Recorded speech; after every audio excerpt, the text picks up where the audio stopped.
go live, and we're live. Let me make sure we're good on YouTube.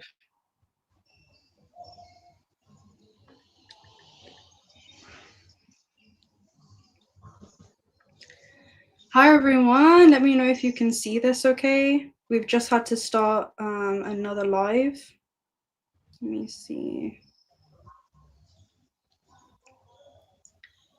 if this is streaming.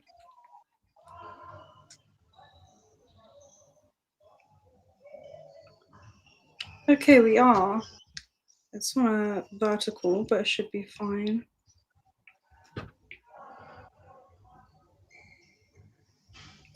Okay, hi, hola, familia estelar. Tonight we're joined by an incredibly special guest, especially to me personally. We have Maurice, which is 𝓲𝓻𝓪𝓷𝓬 today. Many of you may know Mo from his earlier journey as a professional NBA shooter, where he brought focus and discipline, but also heart to the court. But beyond the athlete, what I admire most about Mo is the soul behind this story, whose journey has evolved from this athletic mastery towards this spiritual mastery. And he stepped into his own powerful spiritual mission, one that's rooted in intuition as well as higher consciousness. His ability to be a beautiful channel where his mission just grounds him in the way that he navigates this construct. He has such a heart-centered energy, so I'm super honored to be able to share this space with him tonight. And we're going to tap into starseed messages and the truth about this construct, especially when it comes to your soul here on earth and why you've incarnated at this time. So, Mo, it's nice to have you here. Oh, I appreciate it. And I appreciate the wonderful intro. That was awesome. That was the best description I've ever gotten of myself. So. No, I held you in such a high regard and high light that I had to make sure I, tried to do it justice as much as I could. But yeah, is anything you want to open up, anything that I didn't mention when it comes to your upbringing and kind of what's brought you to this moment in the present day? What is the story that has unfolded, and where do you find yourself when it comes to this present time? Yeah, this is one of those things where it's always a chip away process. Just growing up, I feel like I've always had this strong sense of mentalism and heart. It was always one of those things because I loved martial arts growing up. I just loved the Asian culture. I love Bruce Lee, and so when I saw him as a youngster, like I watched him do like meditation and doing all type of techniques and stuff like that, and I felt his energy. It was something about Bruce Lee's energy that really resonated with me as a young child. So I feel like I've always had this this level of, I would say, a certain deal of consciousness when it came to just seeing things differently, and actually, not only just seeing things differently, but performing in that sort of way, just growing up.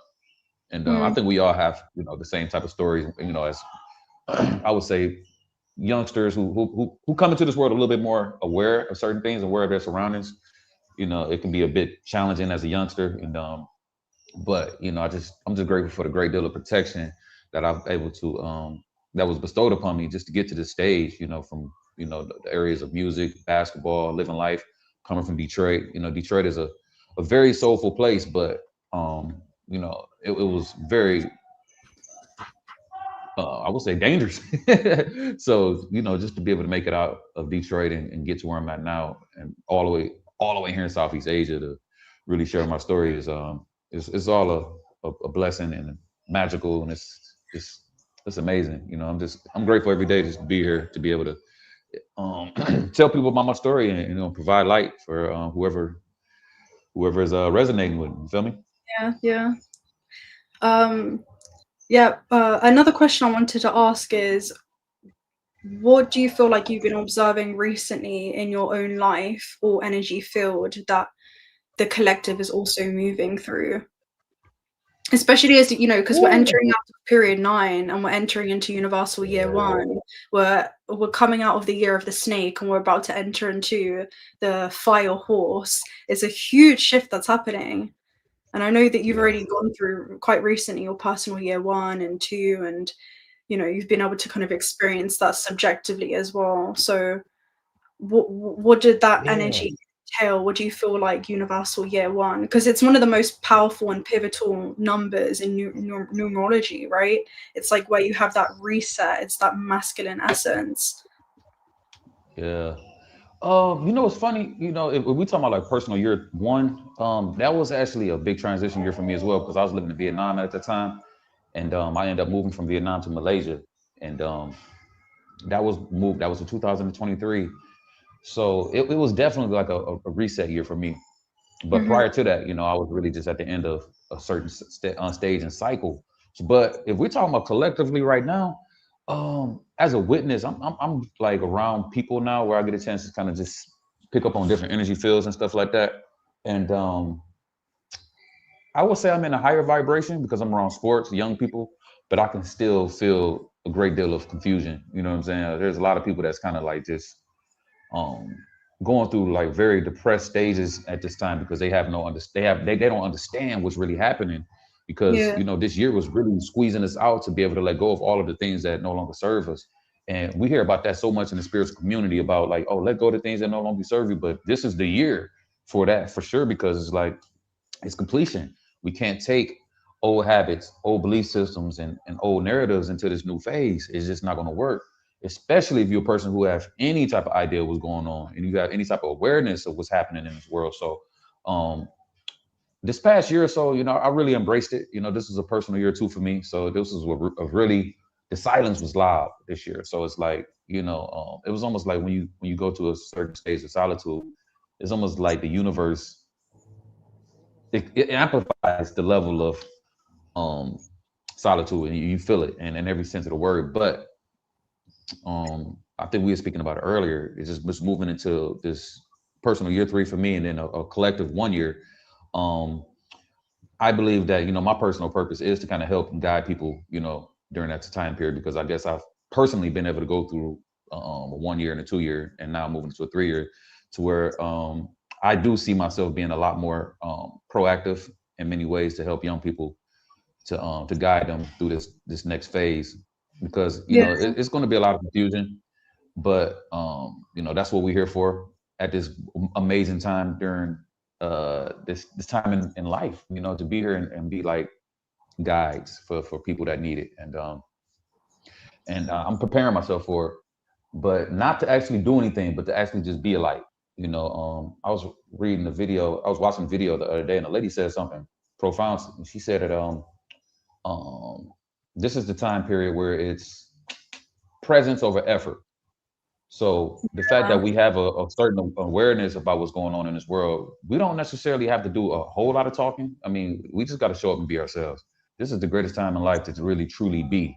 We've had moments Yeah. in our existence where it's like, okay, we got to do a bunch of stuff, but now we can actually be, just be. You know what I'm saying? So knowing that being is good enough. Yeah, exactly. I was getting that too, like flow and not force. And that's what we're being guided Hmm. to really do. As you said, it's like the snake is actually being pushed up out of its own skin.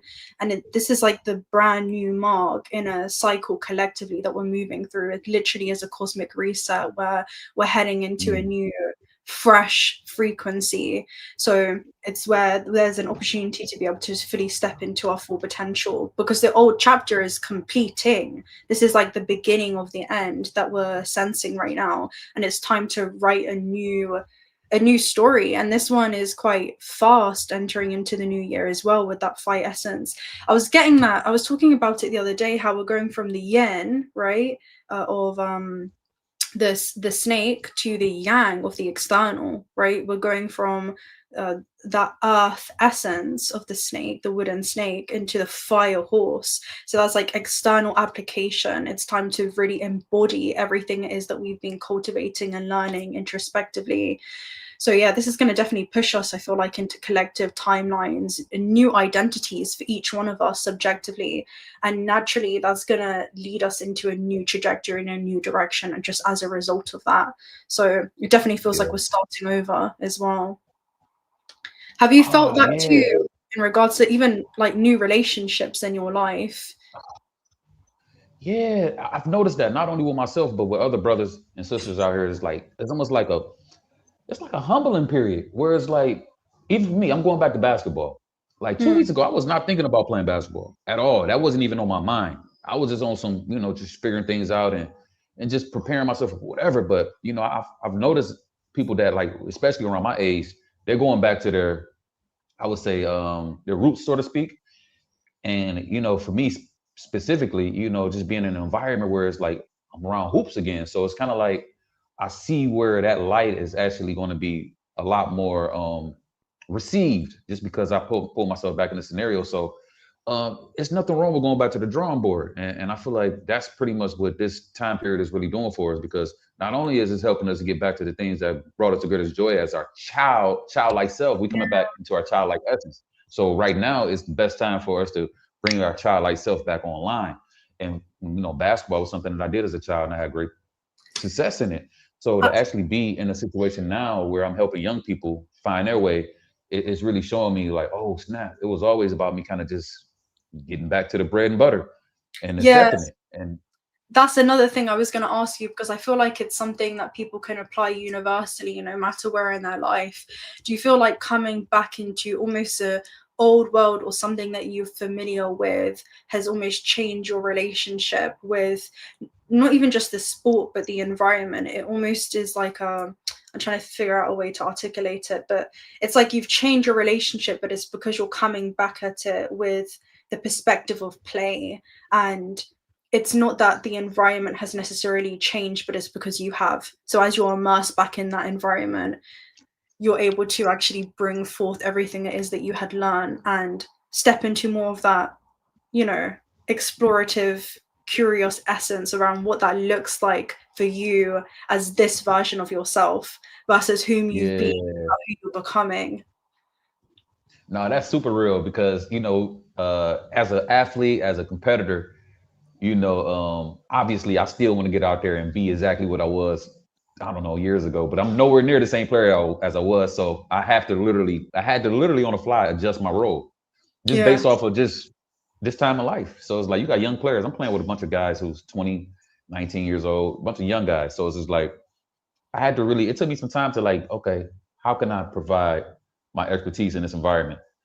And it really boiled down to me really just being a mentor, pretty much coaching, encouraging. And I had to kind of get away from the idea of feeling like I have to be the superhero, you know what I'm saying? And because that's what I've always been, playing basketball, you used to get out there producing but this ain't what time it is. Now I'm no more big brother. They call me OG. So it's like, I'm not Yeah. necessarily, it's not my time to shine in that regards. I'm here to let them shine and help them find their way and be here as a leader, so to speak. So even with me being so disconnected from the game for so long, I still had that competitive edge to where it's like I still wanted to go out there, but I had to really put it's been a real ego death for real, for real. It's almost like this last 2 3 weeks has been huge on the ego death. So Mhm. um me taking steps back and just realizing like, oh no, this ain't what that is. This is the time for me to be the young elder and Yeah. step into that wise wisdom role. And what's funny? The universe is making it so much easier for me, because it's like you don't have to go out there and try to score a bunch of points. You literally just got to encourage these guys, because I already did it. It's nothing else for me to do in that world besides It me just truly be here. reminds me of that saying where they're like, what you resist begins to grow. It's like you could resist, you could go back out there in the court and try to be who it is that you've been, but you've also outgrown that version of self where you're stepping into a role that maybe you once doubted that you were ever going to be, I don't know, not eligible for, but evolve into. Yeah. And now it's like you're claiming this new version of yourself in that environment. And it's beautiful. And what it is that you accept begins to weaken. It's like what it is that you surrender to becomes the reason for your transformation. And I feel like that's what it is Mm, that we're going through, not just subjectively but also collectively, where we're mastering the art of surrender, and is leading to our biggest transformation yet, when we begin to, as you said, right, we begin to flow with the changes instead of resisting. We're kind of just surrendering, and it's finding that ebb and flow. that's super true. Yeah, surrender is the greatest word, because it's like like, it's funny because in my mind I'm thinking to myself like I should easily accept this role, but for Mm. some odd reason one of the things you said that it stick with me a lot when one day you said it was a tough day for the ego, but it was a great day for the soul. Yeah. So I'm still feeling this shit with my ego kind of like, oh bro, what you mean, you 𝓂𝓠𝓪𝓬, but my Yeah. soul like, you're the mentor 𝓂𝓠𝓪𝓬, you know what I'm saying, you got to be the leader now. So yeah, that is something that I'm seeing right now, and so it's like it was an obvious test for me.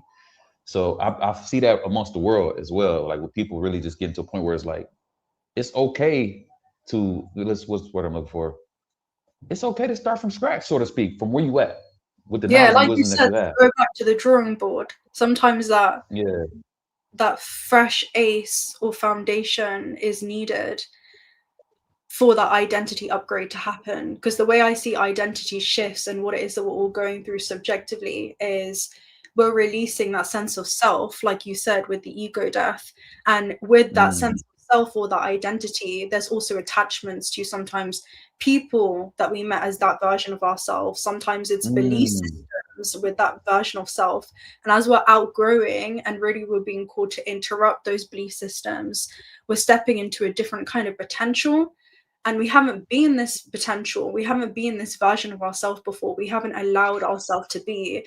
So it really requires, it kind of reminds me of the hollow bone card in the Shaman's Dream Oracle message, where it's like humility is going to be a huge factor right now for you to become that conduit for source and infinite potential to flow through us and move through us, and mm.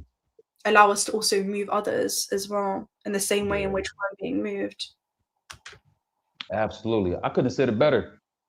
Just we talk about it all the time, just being that pure, clear channel, and that was the main thing for me. Is like it's not it's about you, but it's not really about you no more. It's really Mhm. about allowing yourself to be that crystallized vessel for source can do what he needs to do going into this new age, and it's undeniable. So we get a chance to watch and witness the whole entire world terraform itself, and while that's happening, we have an opportunity to have somewhat of a sneak peek of why it's happening and why it has to happen, and what it's going to lead us to for the most part, but at the same time still being open for the divine unfoldment as it unfolds every day. You Yeah. know what I'm saying? Yeah. I was getting that as well. There was another thing that I was talking to you briefly about in regards to manifestation also becoming extremely fast and rapid, especially as we enter into numerical one, like 2026, that one vibration, it's again, because it's yang and it's masculine, we're talking about it's very electric. It responds instantly to our intentions and also our focus, where our thoughts, right, our thought forms begin to form very, very quickly, faster now than ever before, especially for those Mm. who have awakened. So there's a different level of responsibility around what our intention is, what is almost what's the word? What is driving us right now? Are we being driven by ego, or are we being driven by, the soul leading us in the flesh, which requires that surrender, even to whom it is that we've been or who we believe ourselves to be? Yeah, that is so Talking true. about a And good then you point. What move did to you a horse say? here. Yeah, sorry, you Hmm? said you said something when I mentioned it before. What did you say? And I was like, that's a beautiful way to articulate it. Oh, you talking about Do you going back to the remember? drawing board? No, no. When we spoke about things manifesting, I think you said like conscious, something to do with Oh, energetic responsibility. yeah, yeah, exactly. Yeah. Sorry, Yeah, you continue. know what? And that's just where we at this point. I feel like we've had enough lifetime to where this point was like, okay, now we have Christ consciousness. Now be Christ consciousness, and really operate in it. No matter what environment you in. It don't matter what environment, as long as you can maintain your level of consciousness and awareness, you're literally making a difference in whatever environment you're in, because that ripple effect happens very fast. It's like you said, because the thought forms are forming very fast. So it's like we had so much training up until this point to realize how important it is for us to, for one, realize what thoughts are ours and what's not.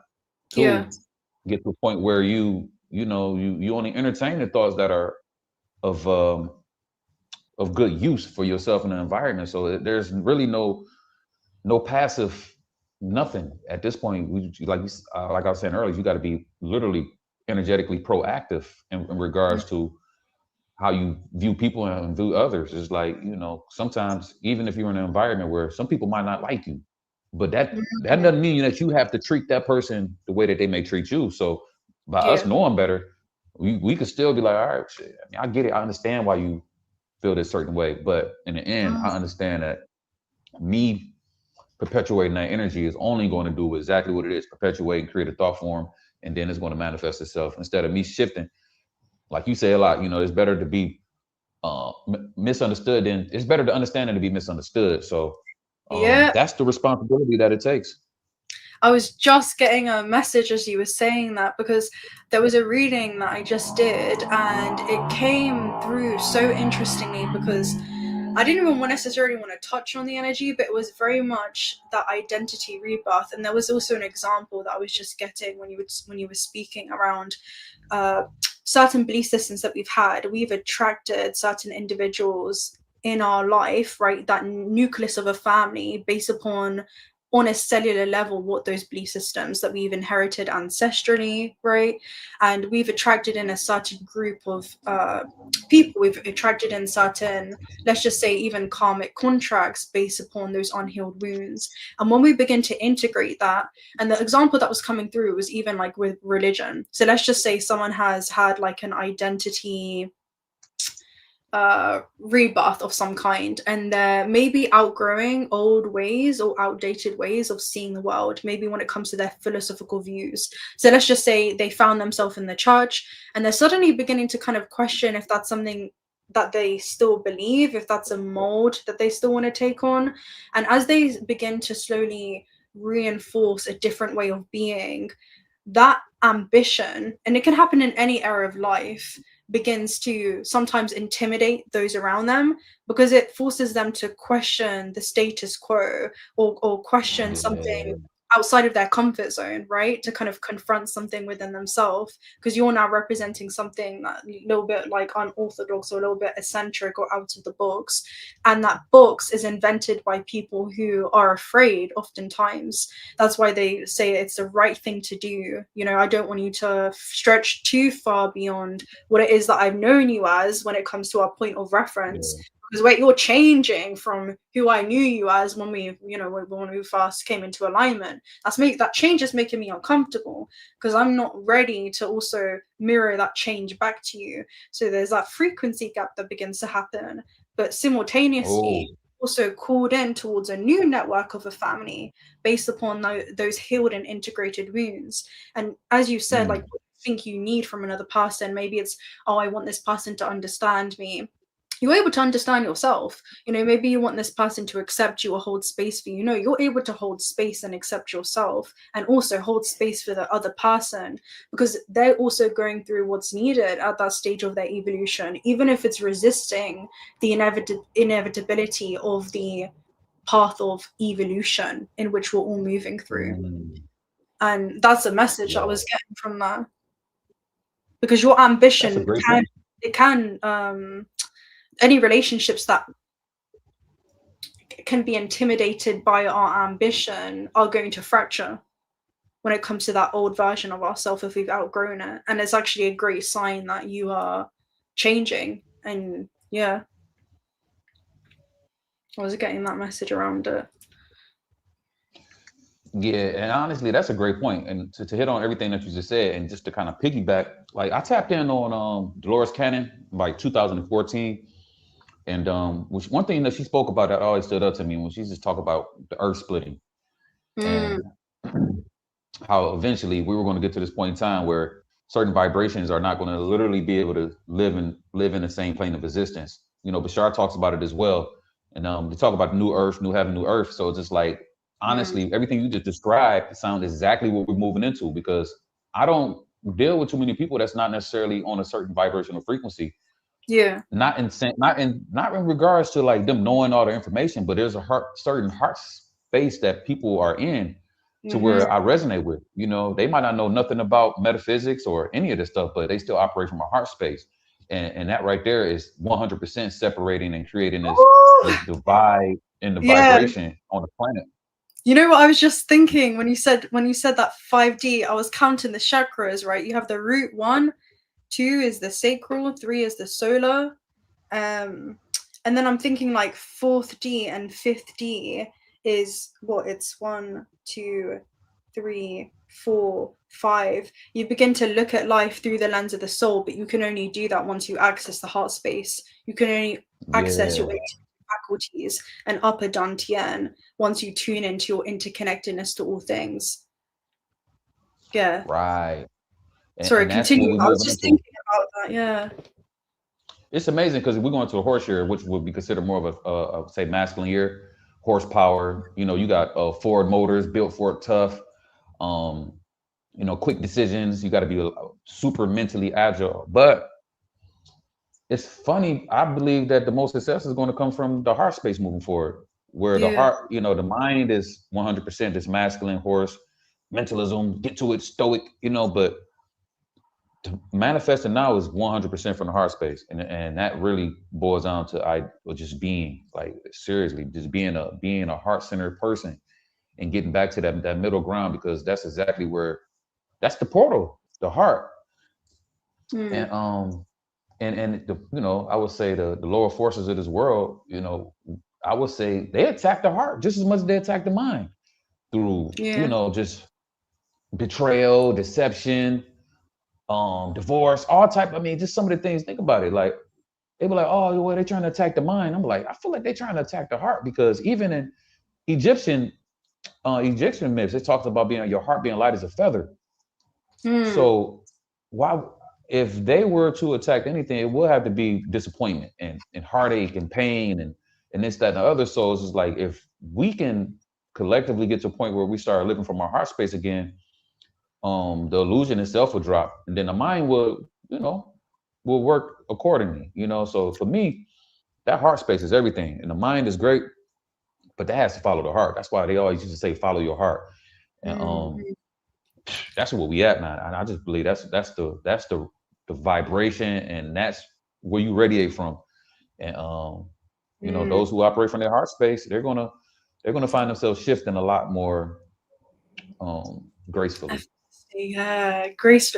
That is so good. That heart space energy that you tapped into just there. It reminds me of resentment is like, you know, drinking a poison and hoping that kills your enemies. That resentment is a low octave, right? Those low frequencies of judgment. It weighs your heart down. That's what they mean. Is your heart as light as a feather, right? The feather represents Right. truth, the ostrich feather of Matt, and that's what's going to be weighed out. And that's what numerical 9 has been teaching us, especially as a life path 9, you know.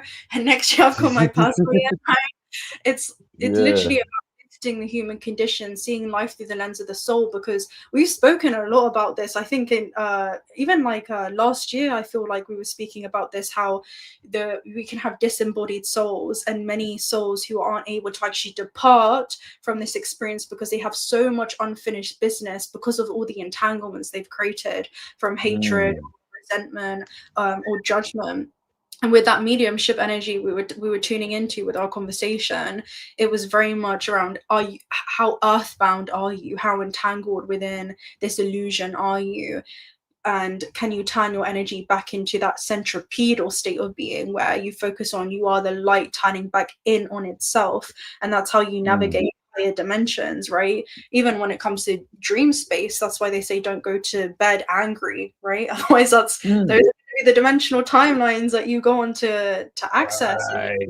lives. That's true. Yeah, yeah. My mom used to always say that. Don't go to bed angry. Yeah, it's I that, yeah, you're yeah.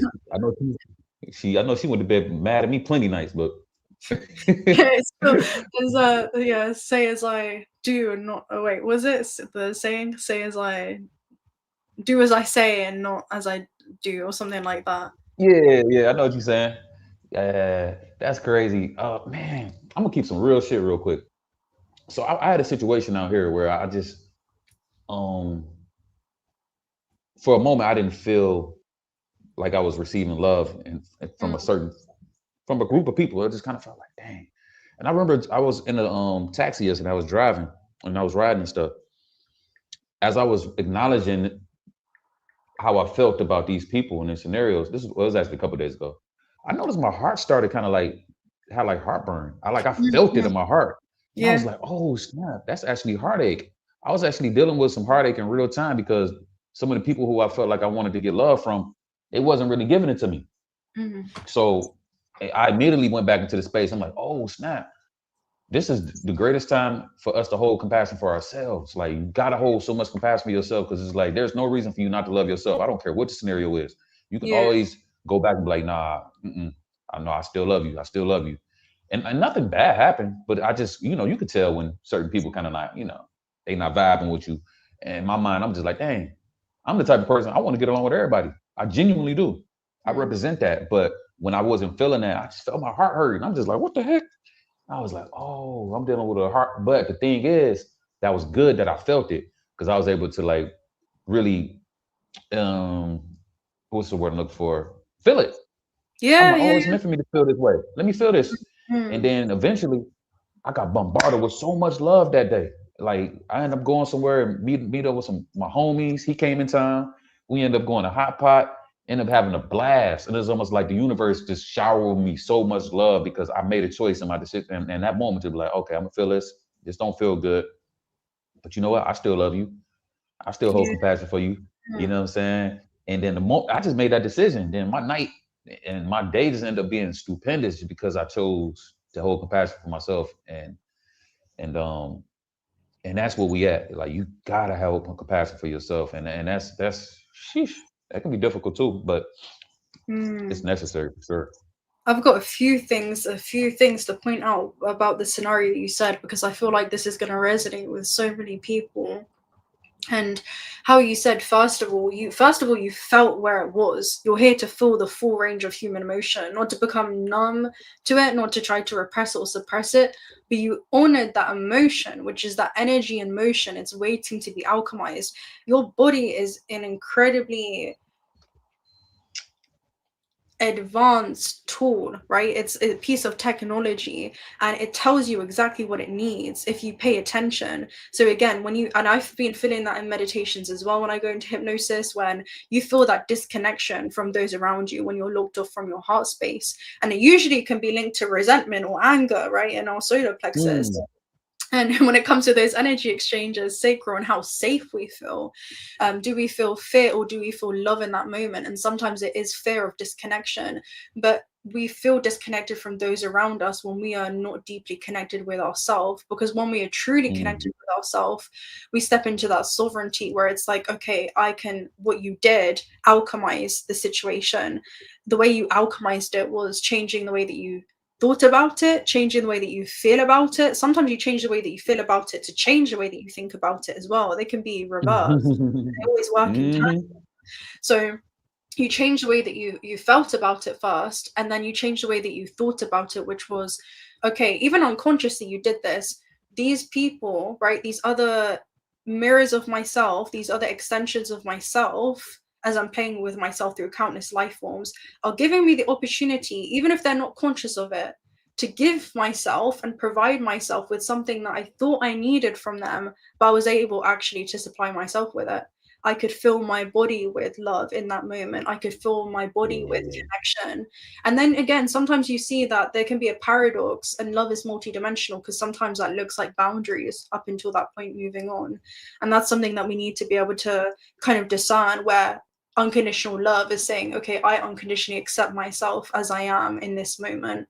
And I also unconditionally accept these other individuals, right? These other organisms of consciousness also on their own journey of evolution, and I'm not here to change them. I'm not here to impart anything on them. I'm here to see them as I am and change the way that I navigate the situation and be Hmm. at that neutral point. And that was alchemy at work, in that moment. Yeah, You felt lack, so you that's gave yourself real. wholeness, and you can give it to yourself all the time, right? Your connection with source, Yeah. anytime you can fill your body with safety, whatever you need, unconditional love, compassion, because if that compassion does not include yourself, it's not complete. You didn't need that from the external. And when our emotions Right. are dependent upon what someone does or what they don't do or what they say or the things that they don't say, right, then we literally hold a parasitic belief system within ourselves. We have this remote and we're handing it to the external. It's saying, I can't control my emotions, I can't control my mind, And so this Right. change that I'm merely interacting with within this matrix is governing my internal state. It's not my internal state of harmony that's governing the way that I think and feel and navigate these, these partnerships or dynamics. Absolutely. And I couldn't have said it better because the moment I made the shifts, it's almost like the next day, the whole environment shifted. I'm just like, look at this. I'm like, look at this shit right here. Because it all boils down to the idea is like not having expectations for nobody else outside of yourself. Mm, And once we let go of expectations from others and how they supposed to be this, oh man, you give yourself so much peace. And it always goes back to auto-correcting and having that conscious agility to be able to make discernment choices based on what you can give yourself versus expectations from others. It's like you don't know. Everybody is literally living out their own reality. Obviously we are all one, we all are connected to the network of source, but everybody is viewing this whole reality in their own way, so it's like everybody has their own universe. So to have expectations from other people in regards to how they should treat us or how they should move in our world is unfair. And it's exactly. best that we Yeah. So because when you said that, I'm like, expectations, then you're holding conditions on somebody. You expect to be yeah. disappointed if you're holding expectations, because it's actually coming from a selfish place of the love of power versus the power of love. The ego loves power, Hmm. right? It loves to think, okay, I'm going to set expectations upon what someone does or does not do. Well, that's you actually not operating from unconditional love or unconditional acceptance. Instead, our ego can kind of distort how we see the situation, right? And it can be us saying, okay, I'm actually only going to feel harmony when you do this thing, and when you don't do Mm. that thing, it's going to interrupt my state of being. So what I'm doing is actually putting conditions on the situation. This is conditional love. That's what the ego can often Yeah. do when we begin to compartmentalize. So yeah, that was a really good point. Yeah. And like you said, once you start putting conditions on it, you're playing into the whole idea of you're not even allowing yourself to be fully useful for source because source definitely represents unconditional. And Mm, I have to catch myself with that all the time when it comes to certain things. I'm like, oh yeah, this I like this, but it got to be like this. Unless this. I'm like, man, I got to stop doing that and receive love in all forms, no matter what no matter how it comes. It's just like I'll just receive it all at this point because yeah. love is love, and being able to receive it is one of the greatest things you can do. But like we just said earlier, just being able to just really love yourself and really stay tapped in with the idea of like that's something that you can control. And for me, I'm like, I guess I don't know. I really found out I guess I was a control freak. I didn't realize how much of a control freak I was until like this year.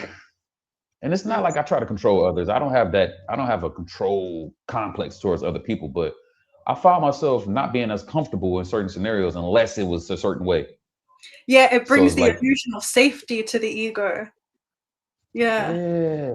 yeah, it brings it, And I and was it's so thinking like, freeing. yeah, like how is it that, I've made so many bold choices in my life. I've made so many leaps of faith. I've made choices that would scare people to this day. And somehow I still had this old idea of wanting to control things. So it's just kind of like, or I like controlled environments. I like certain things to be a certain way. I don't know if that's just me being OCD. I don't know, but I'm letting go of that, and I feel like my life is getting better because I'm starting to like really just operate in that space of flowing upstream.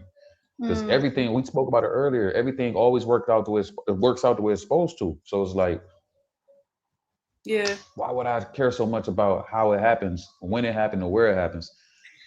I feel like that's a good theme that we're already on when it comes to control, because we're talking about the shadow side of the ego, and that's very much shadow side of just universal year one.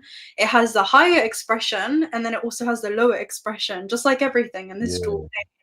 And I feel like impulsiveness can be one of them when we talk about shadow sides of the masculine, also like ego driven choices, right? That give us the illusion of Mm. safety. be, sometimes through familiarity or wanting to even control the how it happens or the when it happens, instead of mastering the art of surrender, which Universal 9 year has taught us all, in order for us to just focus on our why we want something, the where we want something to go, and that being the intention that grounds us. Because we were speaking about this, I feel like a few months ago, where we said, when you're 100% certain on your mission and what it is you're doing here, nothing else should really interrupt you or should even take you outside of that connection that you have to yourself. And it feels like it's a connection that you have to something else, but it's something that you feel so deeply connected to because you recognize it as consciousness, which is also you. So also like energetic attachments sometimes that can come through, you know, belief systems that have been holding us back, or maybe cycles of even self-sabotage that we no longer resonate with. This is the ultimate like fresh, clean slate that we're being given in Universal Year 1 to apply everything that we've done and really be able to, you know, drive us moving forward. And also like fear of the unknown can be the shadow of that too. Even like us feeling overwhelmed by the unknown and maybe even isolated too, because that one is like, it's the appearance or the illusion of like it is alone, but when harnessed correctly it becomes that pure energy of creation, and we begin to create from that place of purity for ourselves as well. And that's right. And that's the purity of it. You know, sometimes I feel like, you know, our angels, our higher self, our spirit family, the Galactic Federation, they get off on us being surprised. Yeah, exactly. It's like you The element of want to surprise. surprise yourself. That's why I'm like, never, you know, don't, why are you trying to spoil your own surprise party? The quantum field, the unknown, is what literally where the magic happens. The electron Right. disappears and then it reappears, you know, in appearance like spontaneously. We don't Yeah. know what happens on the journey from point A to point B. That's the whole point of the illusion of separation. You know, we get to experience not having something Yeah. just for the joy of having it. And I feel like I spoke about this in a reading a few weeks ago where I was like, yeah, have you ever like heard a song and you sometimes wish that you could unhear the song just for the experience of listening to it again for the first time, or like you want to unwatch a Uh, movie just to watch it for as if for the first time. But I feel like we're yeah. getting wiser and wiser where we have experienced it and there's that memory, right? That gut feeling is a memory from our future self. And we're picking up almost like what the oversoul has left in regards to, you know, hidden Easter eggs or treasures along our path. Mm, Like we didn't see that person coming that we were going to meet, or that opportunity. right. And I think that's the Yeah. and that's like synchronicities that begin to put us into alignment. Synchronicities won't be something that excite us to this degree within our human experience. It's where, you know, Hmm. yeah, it leads to timeline acceleration when you can come at it from that curious, adventurous, explorative, again, childlike essence. You've already stepped into the 5D and heaven on earth, because that is your state of consciousness. You're in a state of receptivity and allowing yourself to lean into the element of surprise. And that's when the unknown Yeah. becomes more of a friend, you know, instead of something that's just like a scary concept. It's something that you can lean into and put your trust in a higher power that exists within you to guide you. Yeah. One thing that helps me with this whole idea is like I'm open for the greatest possible outcome. Yeah, I yeah. say that often, you know, and that's a tool for you guys to, you know, take with you as well. Just instead of trying to determine everything, because even in the Bible talks about take no thought, and I get that. So what it means is being able to, what we always say, let go and let God. So allow for the greatest possible outcome. Like, because even with our limited understanding, Bashar talks about the idea of only thing that we understand is what's happening and what's happened. Yeah. But once we allow ourselves to get into the state of, I'm open for the, I hope this greater than I can even expect it. I want this to be greater than I expected. So it's like being on that type of time gives you the opportunity to be a lot more flexible within the quantum field. You're not shutting yourself down from the many opportunities that how certain things can come to you, whether it be knowledge, wisdom, whether it be opportunities, romance, whatever it is, just being 100% open-minded, well, having an open heart for it to happen in the greatest ways possible. Because in the end, this is still the soul journey. The soul wants to experience it in a way that sometimes beyond our own realm of understanding and our human minds. So it's 100% better for us to just go ahead and just allow for the greatest possible outcomes to happen instead of just feeling like it should happen this way. And that's the ego. Ego is like, oh, it's supposed to happen. You know what I stopped doing too? I stopped calling things delays because it's like, who am I to say if something is a delay? Divine timing. Yeah. Yeah, it's like, Never yeah, did. divine time. It's like, oh yeah, well, all my stuff is delayed. Like, who said? Like, what do you mean it's delayed? Like, is there a certain schedule that you already? Oh, it was supposed to happen yesterday. It's like, no, it's No, gonna happen it's when it's supposed to. It's gonna happen how it's speed of supposed alignment. to, and the I divine. like to call it, Yeah, yeah. you feel me? Yeah. That That's ego is a exactly. mud sometimes. Like, what you mean? I'm supposed to be rich right now. I'm supposed to have all the, and then hire yourself like, all right, yeah, here's That's the delay. why Then you want, joy is found in the journey. Can you enjoy the scenery yeah, on your way there? And your worth doesn't lie upon when you accomplish that goal. You are just as worthy. And I was speaking about this earlier. It's like the caterpillar inside of that cocoon there before he even yeah, bursts into this beautiful butterfly. That infinite potential was still within his DNA. It's like he wasn't any more worthy when he was a butterfly than he was a caterpillar. That was still the inevitability mm, of his journey, of his metamorphosis. And I feel like that's what we're all facts. going through. Like within the seed lies the dormant DNA, which is infinite potential, something that lies dormant within Mm, many of us that's actually being activated this year. That's going to lead to those sudden reactivation of those dormant abilities that we've been disconnected from in many ways. This is the year where we're going to have, well, hopefully this year you've already gained like higher clarity on what your purpose is, and now you're going to be taking actions in the physical to actually support that vision as well. And this is like a shift for a lot of us that's happening when it comes to our soul mission. That's what this nodal axis with the North Node in Pisces and South Node in Virgo has been about. Are we going to follow these breadcrumbs? Because the universe and our oversoul is basically sending us on all these different kind of side quests where we attain, when we say yes to the side quest, the thing that we didn't expect, we attain information, mm. we meet people, we recover objects that we wouldn't Oh have man. otherwise. And we have to release that South Node Virgo essence, right? Which is like the ego, the one that loves control. It loves to know all the like smaller and finer details of everything. But universe, I want to know what I'm going to find on that path. That's not how work, right? That's not how the quantum works. That's where we block Mm-mm. ourselves, as Shia said earlier, from our own blessings. Like the ego can literally get in our own way. But as a multidimensional being, how can we begin to utilize this vessel and utilize this vehicle, which is the ego itself, as a vessel of possibility? How can we begin to train ourselves to observe that chattering mind and find harmony in that voice that's always going to be coexisting? That fear is always going to be Mm. present, but can we become greater than the mind? Can we become greater than the emotional Right. body? And that's how we begin to level up as a quantum being. We begin to hold space for maybe that fearful aspect of ourselves and almost guide our own wounded inner child, and we become our own like kind of parental role for ourselves. Yeah, and that's real.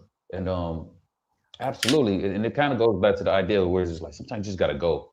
You just gotta Mm. go and just see what happens on along the way. It's like I was saying earlier, it's like I was moving so at the point where it's like everything, I feel like everything has to be right. And that's not the way, that's not the way to the highest timeline. We just gotta be spontaneous. And like I Mm. said, like when you were a kid, you already looking forward to going to Disney World.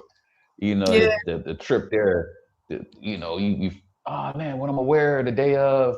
And Yeah. then I remember getting to these places and being not as excited as I thought I was gonna be when I Yeah. finally got it. Yeah. Ain't that Yeah. something? It's like a You it's like a finally get kid on something, it's Christmas like, morning, like the night before. It's like you can't sleep. It's that type of what? energy. And sometimes you open the Oh present. man. unless, Yeah, I'm like, unless you're man. looking at it through the lens of the soul, and it's like that kid who unwraps the present. He's like, it's an avocado. It's like you can find the Oh, joy in the smallest moments if you. yeah, exactly. Yeah. Yeah, I know it's crazy though, because but Aaron Lyon said it. He said, don't matter where you get on your journey, there's always going to be something that tug at you. And Mm, for us as souls having this human experience, it's very important for us to know that is because that's where the growth is, being able to kind of find yourself this way and then do whatever you need to do to get back to that center space. It may Yeah. take a day, it may take a couple minutes, but every time that we get ourselves back into our natural state of being, we level up. So Yeah. there's never a time that we're, at a loss. But if you're conscious and aware enough to be like, you know what, all right, my emotional signals is showing me certain things. Okay, what am I holding? Like you said earlier, what belief system am I holding on to? What am I trying to control? And once you really start to practice and ask yourself these questions, it's so much easier to navigate. You know what I'm saying? And it doesn't solve all your problems. You're always going to have, like I said, that tug, but that tug is where the growth is. It has to happen because if you don't have it, I mean, you just be floating through life as I don't know. I think that would literally bypass all the laws of the universe if we didn't have some levels of contrast that we deal with in order for us to, stay maintained. Because it's almost impossible for you to always be up here. You feel Yeah. me? And I was feeling that as well when you were speaking. I was like, okay, yeah, the more neutral that you remain, and the more of the 0 point you can enter back into, because it would take time to train it, right? That lucidity where we can fall asleep and sometimes things can kind of in appearance shake us off course, but not really, because we can Mm, bring ourselves back into alignment when we turn our energy back inwards. We can clear our relationship with the matrix. We're like, okay, let's approach this with a new mindset. Let's tune in as a multidimensional being to another octave of myself, right? Which are like different expressions of you. And if you allow yourself to become more fluid in that notion, and less rigid, then you'll be able to actually tune into a higher expression. When it comes to the same circumstance, it's like you're looking at it from a new perspective completely, like a new filter of being able to view the situation. And that's how I was seeing it. And the more contrast we're observe and not absorb when it comes to those around us, but also within ourselves, because we don't have to believe everything that the lower expression or lower octave of ourselves says as well. When it comes to, oh, you can't do that thing, or that's not going to work out, or you don't have the means to do so. What do you mean, right? That's often that South Node Virgo, the self-critic, even the critic of others. And that North Node in Pisces is about compassion for ourselves in this journey. And it's like, okay, I may have that fear, but let's just hold space for that version of self. I'm going to tune in, clear my relationship with the matrix, come back to the heart space, and see this from a different perspective. I want myself to win. I am everything, and everything is me. yeah. So the opportunity that I don't see coming, that I can feel coming my way, that is another that's consciousness playing with itself. Then we tune Mm, into more of that flow state, which is what Pisces wants to that's do, right? real. With the fish. So yeah, That's it's super like the real. next 9 year cycle that we're entering into as well, just from the one. And this is about planting a seed Yeah. whom it is that we're gonna become. It's like that is the embodiment. All right, let's take everything that we've learned. We know that our heart is guiding us to do things in the physical in a way that the mind doesn't fully understand. How well are we going to Yeah. honor that on a day-to-day basis? Yeah, that's so true. Like being able to feel these emotions and these emotional signals without being overly consumed by them. Mm, Because by being overly consumed by it would assist that we believe this thing is real in the first place. So it's almost yeah, like it goes back to the ancient um all ancient scribes and writings always talk about the power of detachment. And exactly. Yeah. That's what happens when the pendulum swings, right? It's like things come out of harmonic order within ourselves. When we attach too much to something, it completely sends things on in it this imbalanced state of giving and receiving. Often we attach yeah, because we have a resistance to releasing something, and we're actually blocking our own blessings, because the longer we hold on to what's not for us, the longer we also postpone the new from coming in. hmm, Yeah. yeah, that's so true. I believe humans we would do much better if we weren't so emotionally attached to anything. You know what I mean? Not in a sense to where you just completely numb to your circumstances, but love without attachment. Yeah.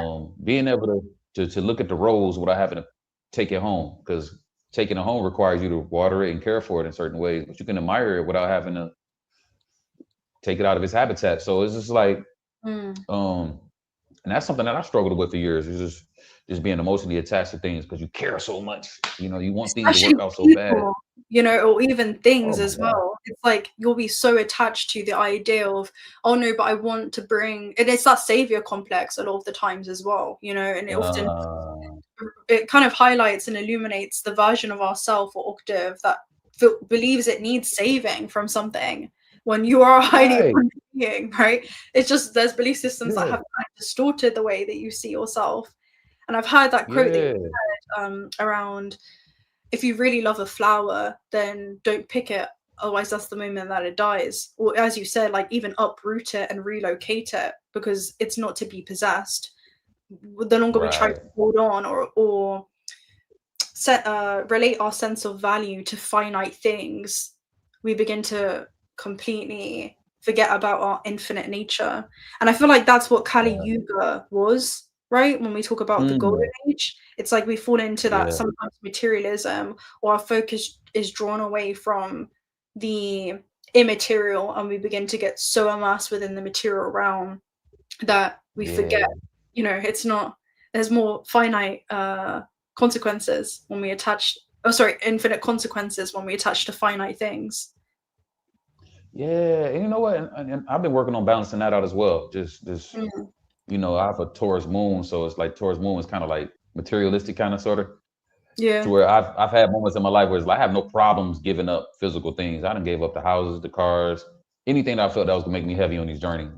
Mm. But I still like that stuff, you know what I'm saying? But I didn't like it. I didn't like it enough for it to hold me back to get to where I need to get to. So, um, like you said earlier, I feel like, being emotionally attached to people was a little bit more difficult for me. I was able to get rid of the things and stuff like that. But like when it came to like relationships, I don't know. I'm just one of those people where if I really rock with you, like I really do rock with you. So it's just like whenever that whenever that's not necessarily being reciprocated any longer, I guess I struggled with that. But I've gotten better over the past 2 years or so when it comes to just being able to just let certain things go and just keep moving forward. But um, yeah, I do believe that life will become a lot more simple for us, if we just allowed ourselves to just, like you said, like, okay, what they say, if you love something enough, you can let it go.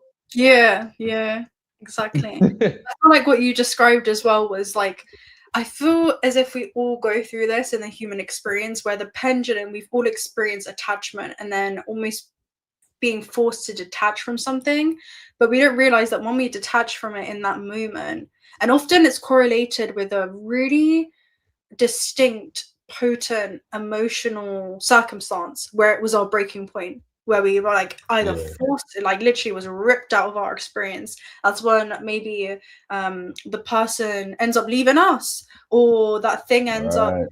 into someone else's hand, and it's the appearance of the universe removing external things from us when really it's pulling us inwards in that moment, and it's Mm. saying, listen, child of light, we're bringing you back into equilibrium, because I feel like when we attach, Yeah, we go from over materialistic to you've gone from the other end of the spectrum, like basically releasing everything, it's like you've gone into that yeah, complete, just it's just me and this vessel, maybe nothing with the clothes on your back, and then you come oh, into that middle space and you allow yourself to flow, and that's where right, harmony is, you know existing, because you're in that natural state of abundance. You're in that natural state of, right. I'm not afraid to release this thing because I know I'm going to receive something else. And that's how you come into the rhythm of the universe with that feminine and masculine energy. Hmm. Mm. Yeah, that's right. I mean, I know you've seen the meme where they had a little girl, she's holding the little teddy bear, and her Mm. mom is holding a big ass teddy bear, but she trying to give her like, yo, give me that one. But the little kid don't want to let it Yeah, go. yeah, Yeah, but mama got the big bear, you know what I mean? Trying to give her, but the little girl, like, I don't know. But it's like if she had to let that go, she would have got even a bigger stuffed yeah. animal, So it really does. We just got to get back to the point where we trust Source again and realize that Source wants to experience the greatest possible experience through us. Yeah. And it's hard for people to trust because so many people have been through so much trauma. People have been in scenarios where it was like, hey, I was left out in the cold at times. And so I believe that the universe, source, creator holds a great deal of compassion for people who may struggle to trust a little bit because it's like, hey man, I've been through some shit. Yeah. But the universe is calling us to 100% trust because it's always going to go back down to trust. Like we can talk about philosophies all day, but it's like, can you really trust, which is the real superpower, and trust that the greatest possible outcomes are literally formulating for us and Mm. adopting that mind frame. And that's the mind frame that I just continue to try to polish every day and just remind myself of, because in the end, I know source want to experience itself in the most amazing ways through me. So Mm. I'm going to open myself up for that. And I believe everybody can do that, especially Yeah. once you heal yourself, forgive, let go, have understanding why some of the trauma happened in the first place, right? Yeah. To transmute it. Because without shit, without what you mean, without transgressions, there's no transformation. So you have to have these things in this reality in order for us to become who we truly are in the first place. Yeah. Yeah. Exactly. What are practices that you use or practical embodiment in a circumstance? Would you be able to give maybe an example that people are able to kind of practically apply? Maybe if they've got worked up about a situation or they're having trouble kind of trusting themselves in pursuing that goal, and there's been a belief system that they hold within them that's been holding them back, maybe where they've been afraid of their own power, or Uh, they don't know how to harness that power. yeah. We talk a lot about thought forms and how thought forms are created by our own personal beliefs and how we empower them. So there's a thing called servitors, which is basically a thought form. You know, you have egregores. I hope I'm saying that right. Yeah, egregores or servitors. Servitors are basically thought forms that we create that can literally work for us. So I have a servitor in a thought form called "Everything works out for me prosperously and abundantly," and I say that all the time. And I've powered it up so much to a point where everything works out for me prosperously and abundantly. Yeah. So for me, and to you and whoever else is listening, go ahead and just write it down. Write down a thought form, whether it's a phrase, and empower it, and allow that to be the thought form that works out for you. Because remember, they say that everything that you believe becomes true in the first place. So it's like, if you can create a thought form for things to work out for you and in favor, create that thought form so that no matter what you're going through, you can always rely on that energetic servitor to always make sure things work out for you prosperously and abundantly. You can say it however you want. And I feel like with the thought form as well, something that will amplify that energy is the thought is formed through the emotion and also the mind. So there has to be that, but you're a bioelectrical being, which means it has to be highly conducive, right? You have to put a positive Yeah. charge into that. And the way that you can do that emotionally is maybe either getting yourself in that state of gratitude, maybe even looking back at your past at points of reference. And I'm sure everyone has something along some stage of their journey where there was Yeah. something that you wanted so bad, and maybe in appearance at the time it seemed like it didn't work out, when it was a blessing in disguise, or something better came in. And sometimes those points of reference where it's like, oh no, everything does work out for me, right? In what do you say, in abundance and prosperity, Prosperously and abundantly. prosperously and abundantly. It's like, oh, things Yeah. actually have worked out in that way. And then that becomes not just a positive affirmation that you say, but something that you truly believe. Mm, Life is a yeah. projection of your own subconscious core belief systems. Do you truly believe that? And how can you put yourself Right. in that state of not even just a belief system at that stage, but it's a state of knowing. You are here having a human experience. This is a conscious win for you to navigate for the soul's journey, and the soul is experiencing growth through this physical vessel. Can you see yourself as a spiritual being having a human experience? I believe when you put yourself in Yeah. those altered states of consciousness and you come back to yourself and you come back online, then you'll have a completely different way of relating to the circumstance, or that person or that thing. You'll see the lesson behind it. Yeah. And like you said, you charge it up.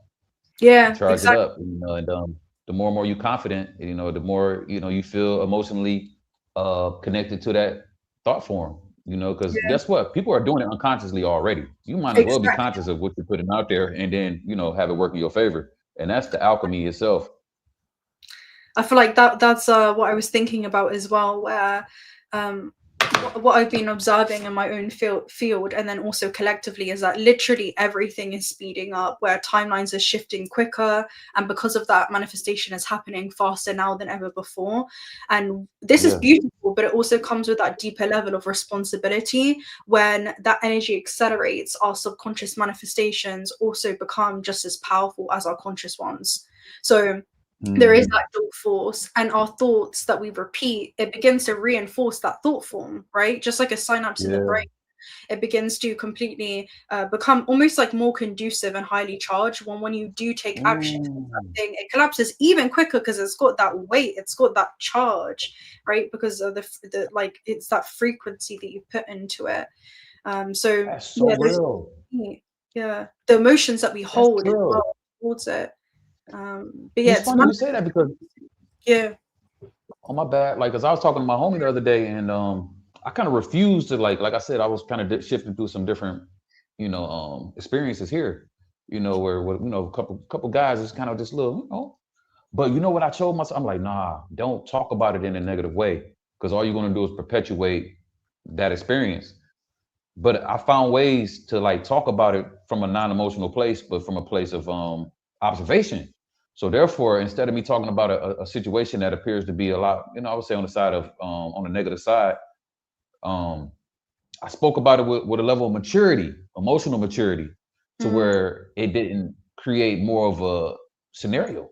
Basically, it didn't give life. I didn't energize that scenario to become negative. When I easily could have talked about it from a negative place, I just spoke about it from a real Changing place. your resonance to it.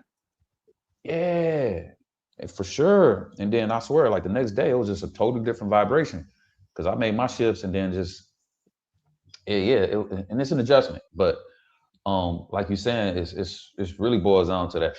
Man, I swear, responsibility is like the word that been coming. I've been doing research, a lot of research in the last few days, and that's been coming up a lot. Being energetically responsible moving forward, especially Mm. for us individuals who are just aware, just Yeah, aware of, just have a level of self awareness, and we practice pretty much what we preach, and hey, it is what it is. We got to be leaders of the free world, so that comes with a great deal of responsibility and compassion for others, and understanding like, okay, he might not necessarily understand in how he may be affecting the environment, but I get it, so it's easier for me to be cool with people. yeah, exactly. It's creative accountability. It's because you're a creator of your own reality, whether you're conscious of it or unconscious. And we're at a place now, especially for those of us who embody this, and we don't just know the path, where we actively walk the path on a day-to-day basis, and we sit with Yeah. ourselves. We've done that shadow integration. You're being called to no longer you can't afford to even manifest unintentionally anymore, because the consequences are just so great. It's like if you fall Man. asleep, you're going to see negative synchronicities now more than ever before. And it's the law of accident. It's the moment where maybe you almost get run over. It's the moment where someone steals something from you. We spoke about that one. That's It's the crazy. moment where something's going to happen, and it's like, wake up, child, we're trying to shake you awake. You can't afford to be manifesting unconsciously anymore. We're sorry. It's becoming aware that you're building your life brick by brick, and you can be laying that house for yourself, consciously or unconsciously. You're doing that choice by choice. Each of your thoughts have a vibration. Your emotion puts literally you as a biological being in that octave, that state of being. You're going to draw in resonant timeline experiences that, like a magnet, literally, that are in resonance with that. You doubt yourself, okay, you're going to have a circumstance be downloaded into your third dimensional experience that's going to reinforce that to you, because reality will reinforce your subconscious core belief systems. So if you believe that you're Mm, prosperous and life is always abundant and ever flowing, you better believe, you better live your life like anything is around the damn corner any given moment in time. It's like that's right. the version of reality that you're going to be experiencing. And as you said, you can't always uphold that, you can't always sustain it. You are here to go through that evolution and to experience the contrast here, but how quickly can you bring yourself back into it? There can be something Mm, that seems like it's unfortunate that's happened. What's the lesson? Say, what was I teaching myself through that person or that circumstance? That's how the soul begins to effortlessly glide and flow. As you said, like this graceful way of navigating and maneuvering this experience. That's how Mm, you optimize the human experience. So take yeah. responsibility for what you're broadcasting. You know, it's like you're a radio station and you have to bring awareness to those subconscious patterns that have been shaping your reality, you know, even things ancestrally. You'll be able to see that theme, how that's been something that's been reinforced, and take responsibility for your own internal, you know, architecture first and foremost. And it's an invitation, you know, it's not, we're not Bars. here fear mongering, but this is it. It's for you to step into your power. It's for you to master your thoughts. That's why I say master your mind, master your emotions, and you will master matter. You're Mm, navigating this gameplay experience, but you have higher interdimensional levels of awareness. So choose consciously what your thoughts are. You know, begin to observe what your belief systems are. See what your triggers are, because that's showing you places within you that are not yet free. So yeah, mm. it's responding in real Yeah. time now. You know, like things. There's no Nah, you more. cooking. Yeah. No, you cooking. No, that's the classic cookery right there. Yeah, Because yeah, it's like should five-star Michelin justice. yeah, we create the conditions we live in it's illusion. So it's just like when we know this in an illusion, why not create the conditions based off of the principles that you just dropped? Everything you said was spot on because that's one thing we do have control of over is the idea that we can, based off of our inner state, we can pretty much create the like. I genuinely believe that I'm golden. Like there's nothing nobody can tell me. I done been in some sticky situations when I'm like, I'm golden, still Yes. golden. So it's a level of confidence, but it's also a level of just certainty, because that's what I choose. I choose to be golden. Mm, So that's another thought form that I created. Like I'm golden. Like it don't matter what happens in life. So it's like as long as we give ourselves, once again, going back to what you were saying, we have to give ourselves these things. We can't be on this conscious journey and expect somebody to come along and be like, hey, it happens. But it typically happens after you didn't, recognize that you are the one that's making the conscious choices to be the greatest version of yourself. And mm. then the confirmations and the validations come after that. So, um, man, yeah, you're right though. It's really no time to be kind of like playing around no more. You got to be a master of your energy. You have to be a master of your own emotions, and that comes with practice. And what greater time to begin to practice these things right now? Because Mhm. things are going to speed up, and you can choose what side of Earth you choose to live on. If you want to, stay in the realm of, old habits and old belief systems, dated stuff that's really outdated. That's a choice, and Yeah. it's okay. And That's I one feel hundred like percent. that separation, that's like you versus me, or feeling like the world is against you, or you're being Yeah, targeted or attacked in any way. It's yeah. teaching you that sovereignty, you know? I feel like, and I was seeing that, and someone said in the comments, reality is a distraction. And I was thinking, it kind of is a psychological operation when we talk about the Matrix. By the way, can I just thank Pray7 for your super sticker? You would deeply appreciate it. May your energy that you've sent out to us return back to you tenfold, collapsing into your reality through all forms of abundance. Deep, deep, deep gratitude for you. You've basically sponsored this, this, yeah, this message. But yeah, that what was I just saying? For yeah, deep gratitude. I was sitting and I was thinking, okay, the matrix literally is this psychological operation that can divert or externalize our life force so much that it begins to drain us. We don't realize how Mm, draining these low octave thoughts are because we're basically charging ourselves up with negative, you know? If you think yeah. about it, we're charging ourselves up with this negative frequency, and that's why we begin to feel low. And it can happen to the point where you feel so disconnected from yourself that you slowly begin to vibrate out of resonance with the laws of this universe. And you begin to feel so disconnected. You begin to feel unsure in your mission. You know, you begin to feel like what is even the sense of, what is even the sense of of life in a lot of ways. And you can fall into this sense Mm, of nihilism. And one thing I came into alignment with in my journey in Peru was honestly, like when you are when you see yourself as a creature in this reality, in this realm, you can also fall into nihilism unless you have this sense of purpose. Like, purpose is actually something that drives us as humans in this realm and also as souls, because we feel more connected to something beyond just the human experience. And we realize that it is Mm, part of the human experience to be connected with subtle forces that are constantly surrounding us, but we can doubt ourselves because the human eyes that, or the dimensionally limited avatar's eyes that we've incarnated into, can't see them, but we can see them if we tune into it, right? With our true eyes, with our yeah. true eyes of the soul. So when we remember that we are being surrounded constantly by so many other subtle forces, you know, our council of light, our ancestors, then we remember that we're not truly alone, and we are always surrounded, and we are always supported as well, and we are always safe. You know, it's like we're playing with ourselves through countless life forms. And Mm, yeah, that's when our dreams begin to become portals for us, you know? It's like our body will begin mm-hmm. to feel guided, and we just become more coherent. You know, we have that head and heart coherence. It's like the earth begins speaking directly to us, the universe begins speaking directly to us through everything around us. Yeah. We begin to see everything as signs and synchronicities. You can experience a hell on earth because it's a third dimensional realm, or you can experience a heaven on Mm-hmm. earth, and we can always shift between it, you know.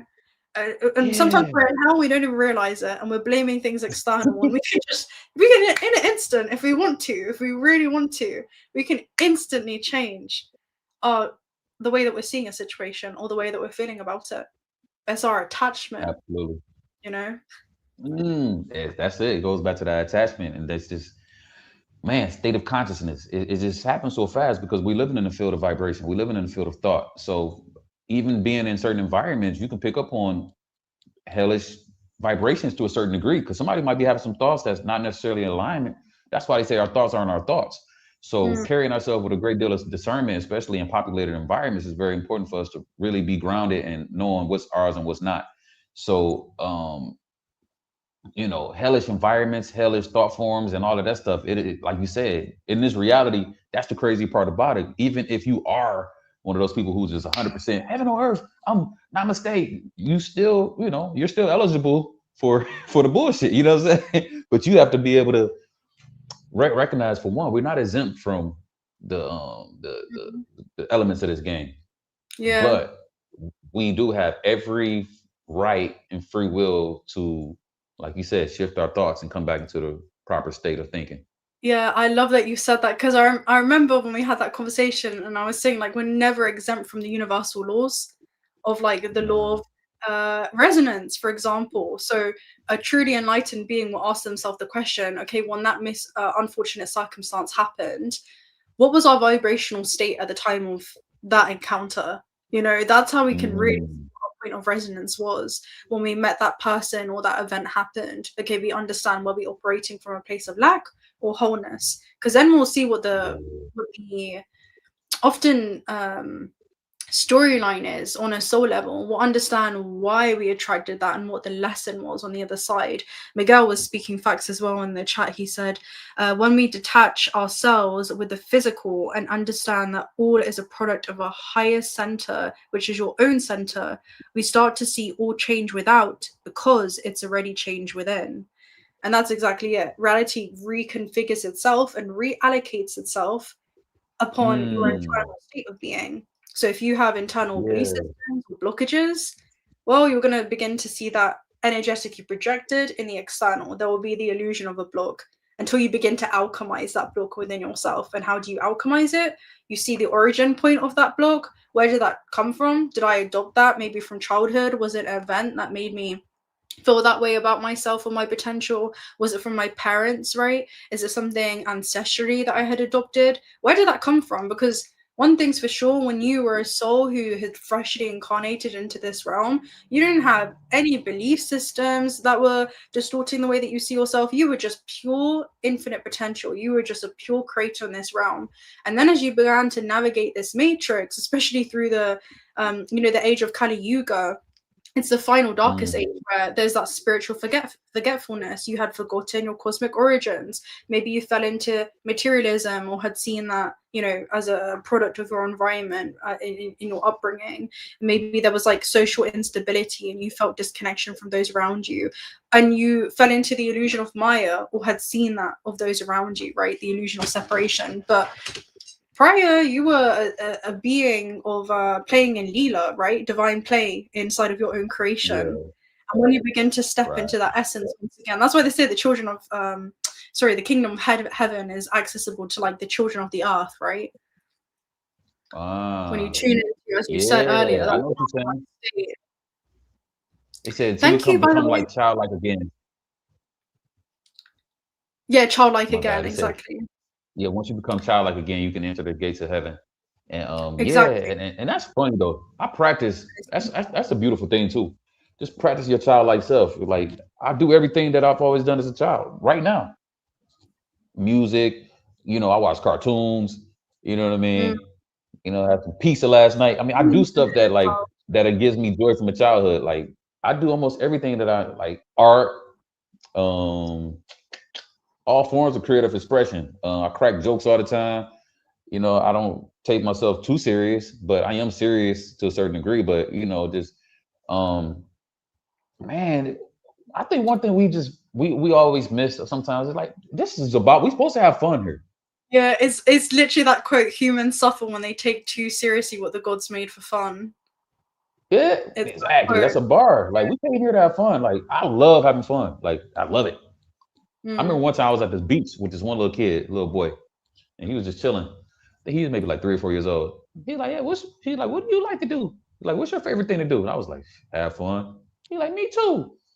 I was like, yeah, man. Thanks, little man. And I never forget that because it's like more than anything in this world I want to do is like really have fun and love having fun. I love And I feel fun. like You know with what I'm kids saying? as well, they have no limits, and that's why they have fun with it because they don't set expectations upon things. They want to do things for the Right. experience of it. They're playing for, you know, for the act of play. They're creating in this realm for creation's sake. You know, it's like they remember themselves Yeah. as creators in a lot of ways. I feel like kids will test you in that way too, where they'll say like, "Oh, but why? Like, why can't you do that thing? Why do you believe that you can't do that Yeah. thing? But Convince yourself, why? or you allowed someone else to convince you that you can't do when the possibilities are Right. endless when you're a child. I want to be a superstar. I want to be an astronaut. I want to be an artist. I want to be, you know, what it is that I felt I came here to do before the world told me otherwise. You know, it's like it's Man, like if you don't know yourself, the world will tell you who you are, and your center will not be real manipulated. talk. That's why this such an internal journey because if we don't give ourselves the goods, we can't depend on the world to do it because the world is gonna give us what it think that obviously. So um that childlike spirit is everything, and I try to stay tapped in on that as much as I possibly can because it is what it is. It's just like having that innocence, and that's why I love working with the young people and stuff like that because they still got that, Mm. I just think moving forward, that's what it is. Age of Aquarius is really about, being tapped in on your heart space and just being like a child again, and Yeah, nobody said be childish, but be childlike. exactly. I feel like that's what the golden age was more about as well, because when you begin to clear up that dense debris or those belief systems that have been distorting the way that you move through this system, right? If you move through this system contracted, right? If there's a belief system around, oh, I don't want to make friends with the unknown, or I don't want to take that risk because of the unknown variables, you do that thing contracted in a contracted state, right? Where Mm, you're still attaching onto an expectation of some kind. But when you release all expectations and it's like, I'm going to do this thing because I love doing this thing and I just want to be in the moment. It's not even necessarily about where doing this thing is going to take me, but it's just me being in a flow state and me connecting with myself. When you right. do that thing and you create from that space of love, that energy is just, it's amplified and it's sent out, and I feel like that's what the golden age is. In some ways you become almost a teacher through your own embodiment. It's like you teach from that place Mm, yourself through this system in that way, and you become almost a frequency holder, because subconsciously for others you also hold space for them as you do that. Right. You know, you're like, it is safe to do this. You know, I make it, they notice something and it feels familiar because it feels like self-trust. It feels like, oh, surrender, and that feels like home. You know, that's what source energy is. It's literally infinite potential. So you become a stabilizer and you hold space for others, and you begin to become an inspiration without even trying, just because you're coming back into that flow state. You know, the fractals that have come offline, that dormant infinite potential still lies within them. There's still infinite potential. It slowly starts to wake up, you know, and you become, again, like I like to say, the exothermic reaction. You become a sun in a way, because you're a conduit for source, where you're transferring that light and that heat and that remembrance to your surroundings.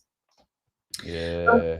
Sorry, thank you so much, Sarah. I just wanted to thank you as well for your generosity. May your energy return back to you tenfold, collapsing into abundance through all forms. Okay, sorry, collapsing into abundance, collapsing into reality through all forms of abundance. I was just thinking about it being streamlined into every avenue of your life. May the higher self bleed into, you know, your relationship with abundance, vitality, family, right, and relationships, work, purpose, career. May the higher self bleed into all avenues of your life. Yes, sir. I wanted to ask you as well about Kali Yuga, if you can tell me more about it as well, because I started learning about these times from you when we were speaking like a while ago. When did we first come into alignment? It's been a while, like definitely over a year. It was definitely over a year ago. I think we linked, I want to say October sometime. Yeah, something like last that. year.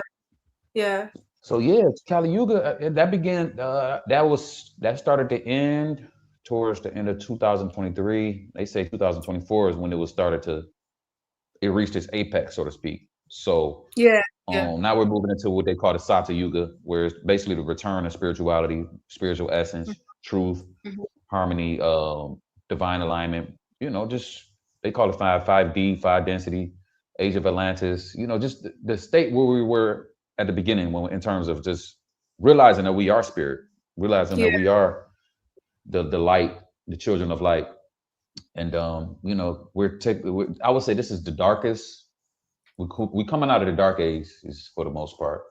Yeah. So that's why so much calamity. That's why so much has to be, you know, exposed. That's why, you know, the systems and everything that we've, you know, we've gotten accustomed to are pretty much breaking down, because they can no longer hold in this new vibration. So the Sata Yuga is a great time for us. It's a return to the golden age, and obviously it's gonna take some time, but ultimately, you know, the Kali Yuga was quite dark, you know, and we can see that, you know, not only just because, you know, we got the media, but you can see it in everyday lives, because most people believe the media, and most people are connected to that sort of grid. So it is a great reset. This is the global reset. The financial systems are going to reset.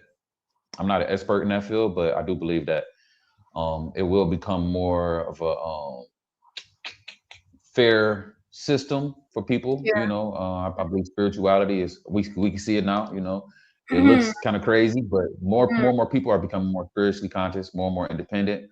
More and more people are becoming entrepreneurs. More and more people are beginning to see the game for what it is. And you know, that's the beautiful aspects of this whole I feel like point in life that we live in. part of that was the Great Reset. Miguel said, literally spot on. The House of Cards is collapsing. Such good energy in the chat when it comes to this. It's you know, when we were talking around when Pluto, you know, when it's doing that dance, and I was like, it's the final dance for the devil, when Pluto was in Capricorn and then it went into Aquarius slightly, and we were getting that glimpse of what's to come in this new age, and then it went back into Capricorn for the final lapse, and then back into Aquarius. That's even when we could see all of this stuff, even with Neptune in Pisces, and then Saturn even in Pisces, and then going back into, you know, Aries, which we had a glimpse over the summer. And right now it's stationed direct. Neptune has now stationed, they've both been dancing back and forth. But now Neptune has stationed direct in Pisces. and it's going to enter back into Aries. But even that's a lot to do with like Hollywood and exposing. Pluto was a lot to do with like power play dynamics and things that were hidden that were coming to the light. And we're seeing a lot of things in Hollywood being exposed. We see a lot of Oh these yeah. themes within the matrix that are, you know, playing out within the solar system and how it kind of governs and influences, you know, each organism of consciousness in this realm. So we're kind of seeing those themes play out where it's okay, yeah, the stars are, you know, aligning and influencing a lot of the energy in which we're experiencing. And if we're unconscious of that, it can feel overwhelming, like it's out of our control. And if we're conscious of what's going on and we can feel the energies running through us and we're like, okay, what is the theme happening this week or this month or this season for me? And we're in tune with that season in which we're moving through as souls as well, which requires us to, you know, surrender and change with the ebbs and flows, then we'll navigate it, you know, gracefully, you know, we'll navigate it through that effortless flow.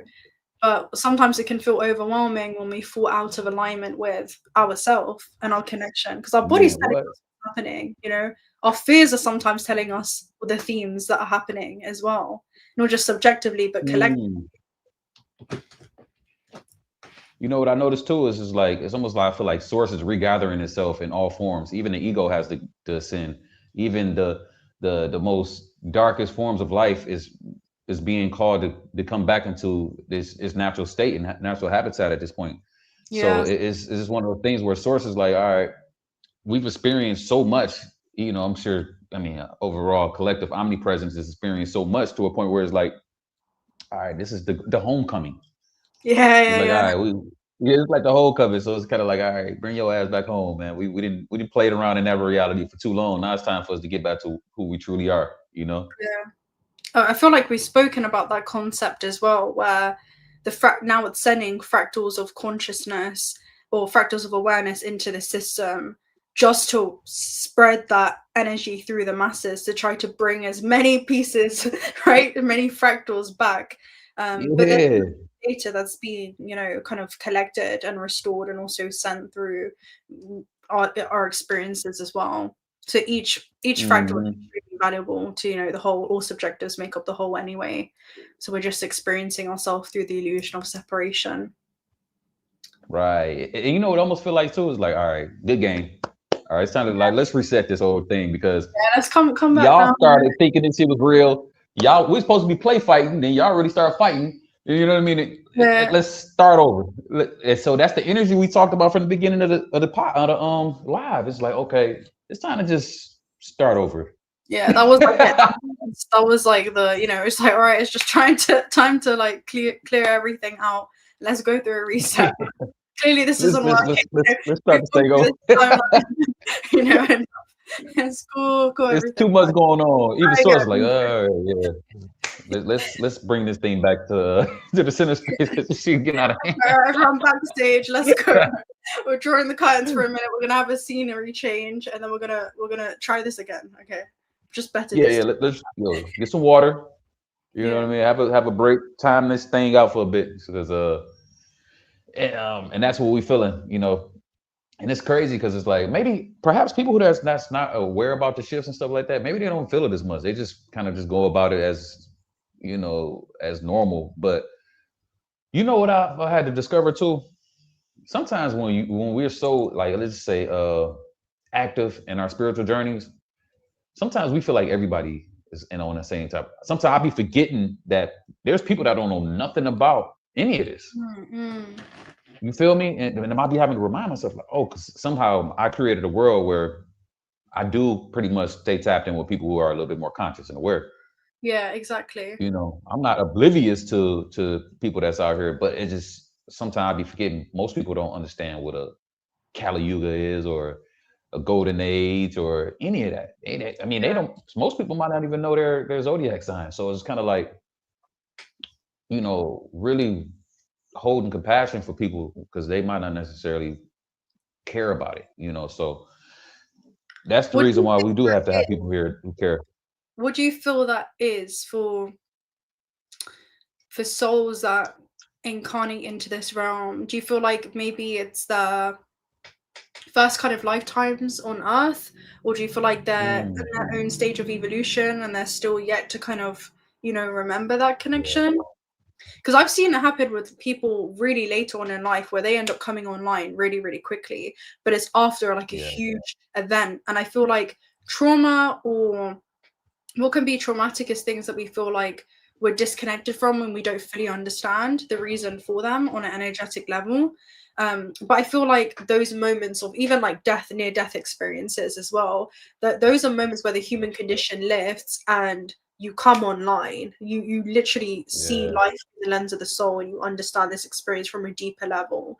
So what do you feel like that is for those who kind of move through maybe this lifetime? Because I'm sure we all have them either in family or friends or Yeah. school or people that have been around us that just aren't as uh, connected with themselves in this life. Do you feel like they're kind of going through the initial stages in this lifetime? Because I always tell people not to attach too much of it. Maybe they'll awaken within this lifetime. Maybe they won't within this lifetime, and that's also okay. Mm. Sometimes it Yeah, is I believe we have. just decisions that we make. Yeah, Yeah. What do you absolutely. This is a multidimensional experience. So I wouldn't say that is one thing. I do believe that a lot of younger souls are think? um, thrilled to be here because they can go through the initial process of developing their souls and growing before they go back into spirit, or it Mm, can just be souls that chose to come here to create contrast to give us that's exactly what I was the gonna the say. difference. Yeah. It's like Yeah, this so whole it could harmonic be. order being sustained.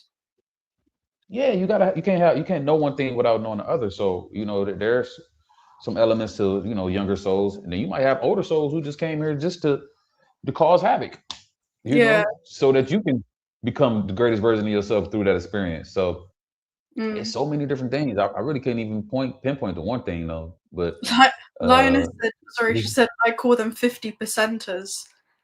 Like oh like you're word, yeah, yeah. Like maybe you're half in the experience and maybe half of the unconscious as well. But yeah, I think that's yeah, it's not yet total sovereignty in that way. Sometimes I feel like we're collecting mm, in this system because it's all about karma, right? So sometimes we're collecting almost like karmic debt because we want to be able to experience that pendulum mm, swinging as well, so that we experience that in the next lifetime, and then we're kind of clearing up. That's what the nodal accesses kind of are, unconsciously or yeah, consciously.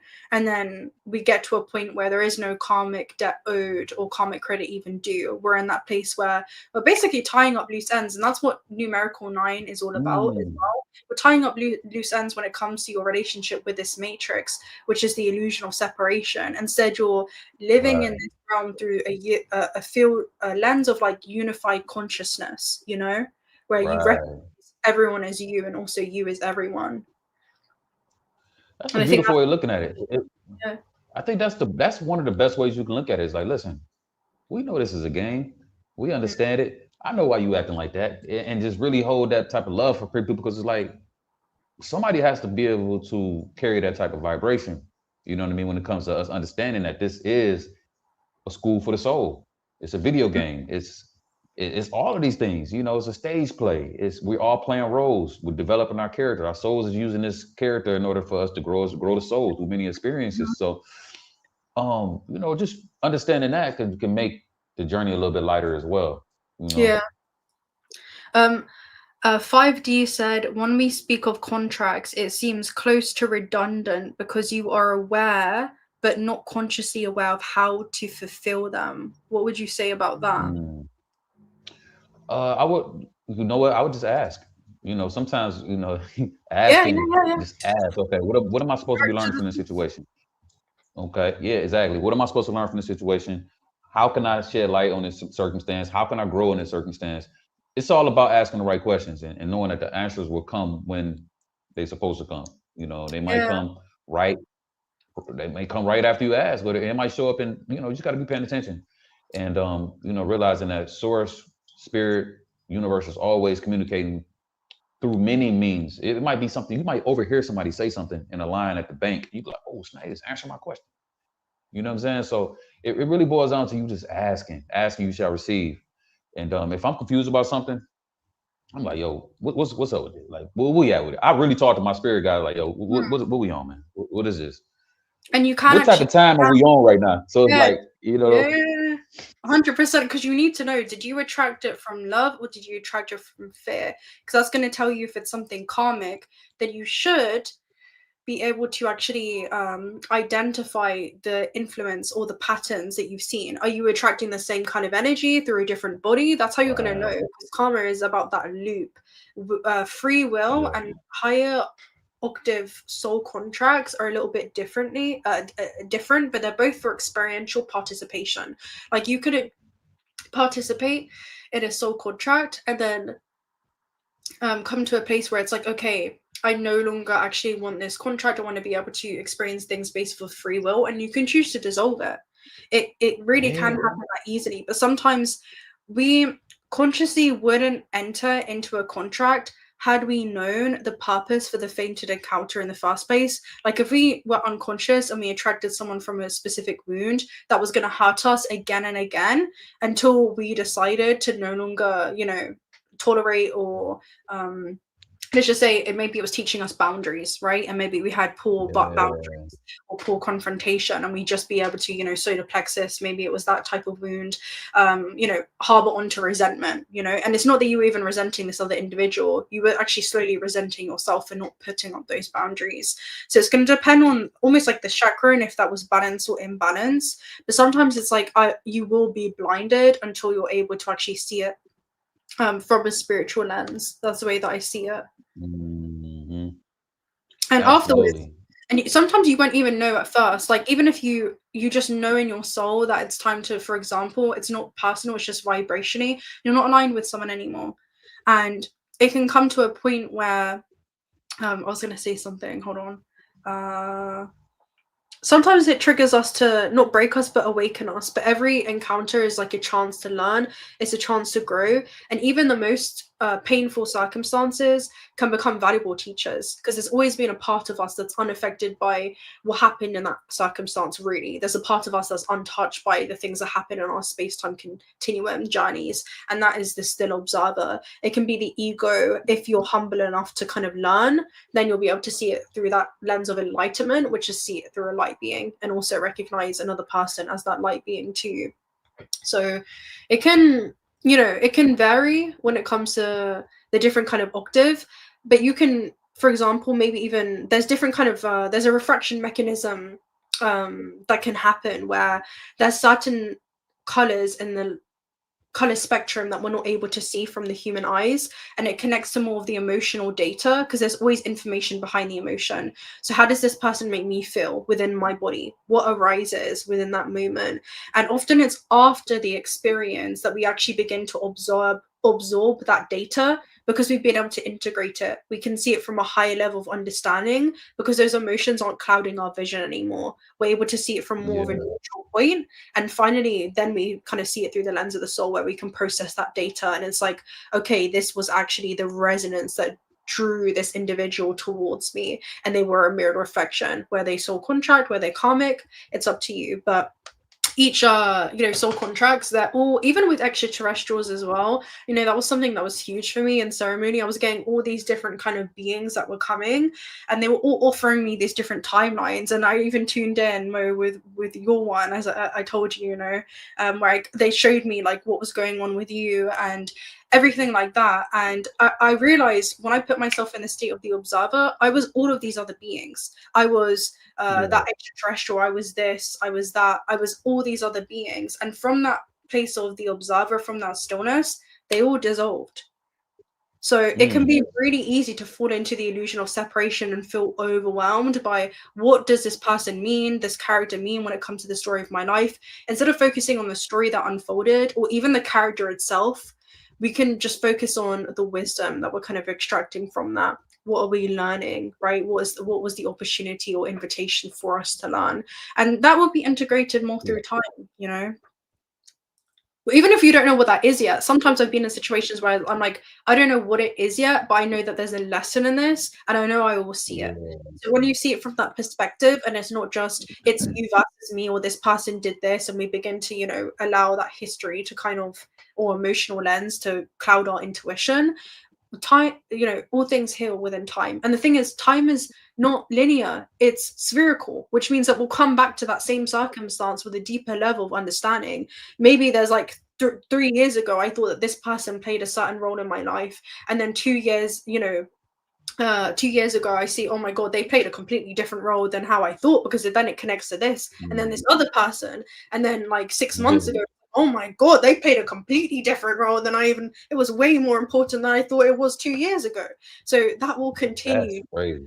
Yeah, we have to allow our perspectives to change. Again, we're shape shifting, we're multidimensional, so we're supposed to evolve, and our perspectives when it comes to our mission on earth, the part that people played into our stories in our lifetime, that will evolve as we do. Even the work that we do in this realm, it begins to evolve as we evolve as individuals. So it's all interconnected. Absolutely. And everything you said is true, because when it's all said and done, even if it's not something specifically we're supposed to learn from it, I've learned to understand, did I learn something from it? As long as I have a contract or whatever it is that I'm working with, okay, did I learn something from it? Whatever I learn from it, that's what it is. Yeah, exactly. And I can almost guarantee you, if it's something, okay, my bad. I just say, if it's meant for you to learn something else. I'm saying sometimes it is that simple. Like sometimes you just learn something and that's it. We don't need to make up this big story about that's what the ego likes to do. But there was my soulmate, and I saw our timeline together. You very well did see the infinite potential timelines that were available, but that's just not how it worked out in this lifetime or this lifeline. And that could have been your biggest blessing in disguise. So sometimes it just is that simple. We don't have to overcomplicate things. It will mean whatever the meaning we apply to it is, and that meaning can change over time if we allow it to. Especially like you said earlier, once we get a chance to look at it from a different perspective, because sometimes we do go through some of the same scenarios to a certain degree, but it's like, okay, it definitely gives you an opportunity to be able to approach it from a higher, well, it's a different perspective. I wouldn't say higher or lower, but just a different perspective, because in the end, that's what we truly are in our essence form. We are all perspectives. We're omnipresent. So if we can actually observe circumstances from a different perspective without being married to any one belief system, that's how we grow and expand. And it goes back into the idea of being neutral. So if we come back to that place of being in a neutral state of being, you don't have to be overly, you don't have to be overly married to any perspective. Therefore, you don't argue with nobody, because in the end, every perspective has its own right to exist. Exactly. Yeah, that's spot on with what you said. It's like you're experiencing it. And that's one thing that really helps as well. If you put yourself in the shoes of another, often when we realize that person that hurt us, hurt people sometimes. And you can actually extend compassion. Like you will really be free when you see that everything is an act of love or a call for love. And you can respond from that place of love or that place of fear. And true unconditional acceptance is saying, you know what, I'm going to unconditionally accept this person as they are. I understand that they were operating probably in a really hard place. That anger maybe that they had, it's something that they are punishing themselves for. Maybe there's deep resentment or whatever it is that's going on with them. You don't even have to look at it into it too much if you don't want to, but usually there's valuable information there. We will end up saying, okay, you know what, this person, even though they may not deserve it based upon the things that they did in the physical, that person really does need that compassion the most. Like they were obviously in a really low place, even if they're not aware of it, where they're fighting their own demons. And if you can hold space for the shadow that is yet to be integrated within that individual, you're definitely onto something. You will experience so much more peace and harmony with yourself, because you don't need anything from them. How can you expect compassion from an individual that cannot even supply that to themselves just yet? So that's like, that's almost impossible. And it kind of goes back to the idea of like, because it's the whole thing is all about love. You know what I mean? Because we all really just want love. Like we talked about having fun. We talked about being, all of these things are really just getting back to our true power of love, and and when you can actually, that's just like, that's a great deal of a spiritual, emotional maturity. When somebody can be snapping and going crazy, but you still find a way to be like, I get it.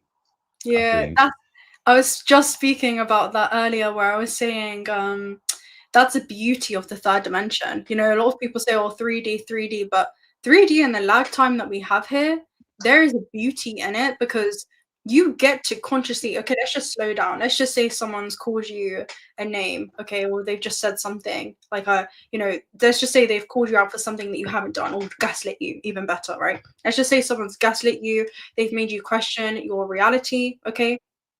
Now, instead of just reacting from a triggered place, let's say you have a history of being gaslit, perhaps, well, you have that opportunity to actually pause before you choose to consciously respond and engage with the matrix, right? Engage in the illusion of separation. You can pause. You can actually time travel with the speed of thought, okay, into the future momentarily. And you'll get very quick at this the more that you practice it. And you can say, how would my higher self choose to respond to this situation? You can clap back, you can, surf through the illusion of time and foresee the sequence of events that would unfold. Do you feel like that timeline is highly conducive? Do you feel like it's parasitic? Do you feel like it's supporting your higher soul's evolution? Or can you say, what is the invitation to do in this moment in time? Okay, let's actually respond instead of react, right? Let's consciously create in this realm. I'm going to choose maybe not to respond at all. Maybe that's the best response that I can give in the situation, right? Maybe I'm going to choose to just say, like Mo said, okay, from that place. And then you're no longer feeding into that timeline. Again, where your attention goes, your attention is so crucial. And again, this psychological operation, it's designed to divert our attention outwardly, to fall deeper and deeper into separation. That's how it's designed. That's how we've created this for us to play in, right? And otherwise it wouldn't. It's supposed to be a little bit, challenging. We're being subtle invitations constantly on a daily basis. So what do we want to choose to do? Okay, what would be the highest response, right? How can you anchor the higher self, and how can you embody that, right? The embodiment is, how do I actually consciously want to choose to respond? That's the cultivation and integration of the divine masculine and feminine. That's how you master matter, because first of all, you've mastered your mind. You've also mastered the way that you now think and feel about the circumstance, your emotions.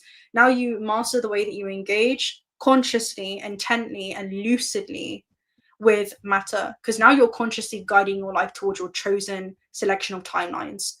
You'll say, okay, I think this is better aligned with whom I am. That's how you take your power back. Yeah, you know what's funny too? Everything you said is spot on.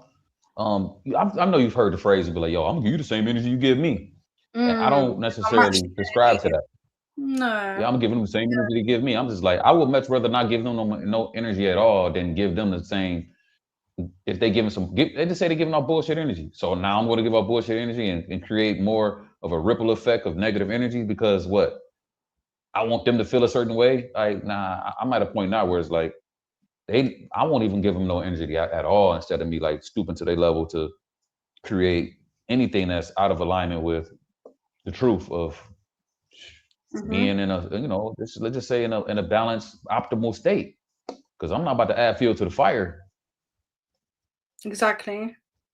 Although there's times when you got to check people, though. I mean, don't get it twisted. Like, some people need to get checked, but there's ways of doing that as well without having to, make it a dysfunctional situation. Yeah, exactly. And sometimes, there's graceful ways to be able to do that. And sometimes when it's so deep in the karmic loop, I'll just observe it and I'll say it's not going to be me. But I know, based upon the current, see, you can always tell organism of consciousness's state of evolution based upon the part of the brain that they're accessing at that given moment in time. So when you understand that, okay, maybe there's a lower octave or expression of their own fight or flight responses, or the amygdala, then you'll recognize, okay, this person is triggered. You recognize, okay, in the autonomic nervous system, you have this sympathetic nervous system. Literally, the blood floats away and pumps away from the heart. So they're literally in a state of disconnectedness. It represents the disconnect of themselves. How can they even connect with you, or what it is that you're even saying, or even resonate in any way with it, when they're in such a disconnected place from the self? And also the source. The source core becomes extremely weak in that state as well. I wanted to read something from the Bugger. I don't know if you heard it. I think it's called the Bugger or something. It was actually an artifact digged up in Mexico, in Tula, and it says winged beings who bring the original knowledge that was it was like coded plates. This is what it said specifically. Like when it was basically in code, and then they decoded it. So it's a map of creation, the biggest bit, and it is a testimony that humanity lives inside of a design matrix where geometric codes determine our perception, time, and existence. Winged beings who bring the original knowledge, coded plates that record the engineering of reality. And that's what I was seeing when it comes to reality being engineered. Hybrid figures manipulating energy, symbols of observation and consciousness. A sanctuary with objects connected to the biggest bear basically points to reality is not natural, it's programmed.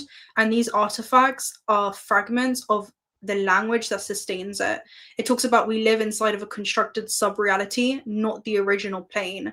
And this operates through frequencies and geometries. Humans were Mm-hmm. programmed to forget the original language that controlled the matrix, and the sphere is a fragment of an operating system in this reality. So it basically talks about those who are able to read in the future codes. What you call world is an environment. What you call life is a process. What you call destiny is a program. I was so seeing that on that day where I was speaking to you around what we call destiny is really something that we program into ourselves, because we create our destiny. Our destiny is not just something that's handed to us and we are subject to forces beyond our control. No, like we control our own destiny. That destined timeline and how you choose to respond to that circumstance instead of react, that's when you apply your free will. And the thing is, when you're lucid and how you engage in the third dimension, that also bleeds into dream state. That's how you actually have free will when it comes to contractual agreements that happen in dream state. Otherwise, you'll have all kind of stuff happening in the astral realm, you know, and not to mention what's happening on Earth in your waking state. When you go to sleep here and you wake up in other realms, how are you going to be lucid in those realms when you're not even lucid in how you're engaging or interacting within this system? You know, that's something that, you know, I talk about it a lot, but I found that super interesting because they basically talk about it's basically material evidence of how this matrix functions and how this world functions, and understanding, okay, this is almost like it requires a spiritual agility or athleticism, you know, and how you navigate it. There's a different kind of stamina where you have to learn how to pull yourself inwards when it's time to just pause and reflect, and how you want to choose to consciously respond. Because higher dimensional beings, they don't have that luxury that we do. Whenever you think something, if you think about clapping back, guess what? It's already happened. You know, it's like there is no lag time, or there's no pause or delay in which we experience from when something enters our mind. It. Unless we're just unconscious, you know, if we're unconscious, then it just happens. We'll just respond from that triggered place. But when you're conscious of the pause, there is power in the pause. Because again, it's about divine alignment. It's not delay. It's around how do I want to divinely align myself as a divine being roaming this earth according to my divine essence. So it's a very different way of navigating this system. And then you can see beauty in the paradox. When you come to that place of stillness and you're not afraid to pause and just be still, there's always beauty in, okay, I have selection of timelines available to me in regards to how I want to respond, in regards to how I want to pursue that goal or navigate this thing. There is so many, there's like a plethora, it's a myriad, it's infinite potential realities available to you. And you get to guide them very lucidly, right? You get to choose them through every thought, through every action. So it's that congruency, what feels so aligned. Absolutely. They say being fluidity, you know, becoming water and allowing ourselves to like flow through this thing and do it from a state of, like you said, lucid. It's kind of like being lucid in your dream, because we are alive in our dream. So therefore, everything is consciousness, you know. So when we realize that everything is consciousness playing itself out in so many different complex ways, we can allow ourselves to be like that was Zerber. It was like, all right, you know, we hear it all the time, but like it's easier said than done at times, because you know the world can become so dense, and even when you know these types sort of concepts, it can still be difficult. You know what I mean? Navigating when you know certain scenarios happen in life. But I do believe that you know what I love the 𝓼𝓻𝓪𝓷𝓽, because it really does teach about like the way, wu way, and being able to like stay tapped in with just the flow and just being in the harmony, because it's life is so dope when you just harmonically align with it, and you're literally allowing yourself to be fluid and flexible. yeah, mental and spiritual agility is everything. You know, being able to be like, okay, I thought I was going to go this way, but I'm okay with just letting it roll. I'm gonna roll with it. All right, cool. It is what it is. All right, cool. Back.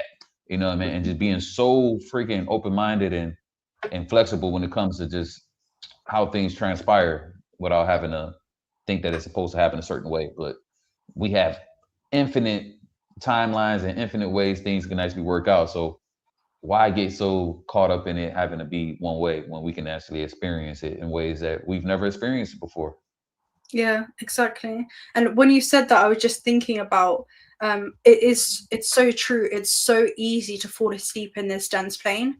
It's so easy to just go unconscious because it feels more comfortable, right? When you take the blue Uh, pill, just kind of unconsciously, numbly moving through the system, and you're just kind of in a state of, I wouldn't want to say taking a backseat, but it's like the ego is kind of leading the flesh in many avenues, and we're just completely, you know, steeped to our connection to the deeper nature of this construct and reality.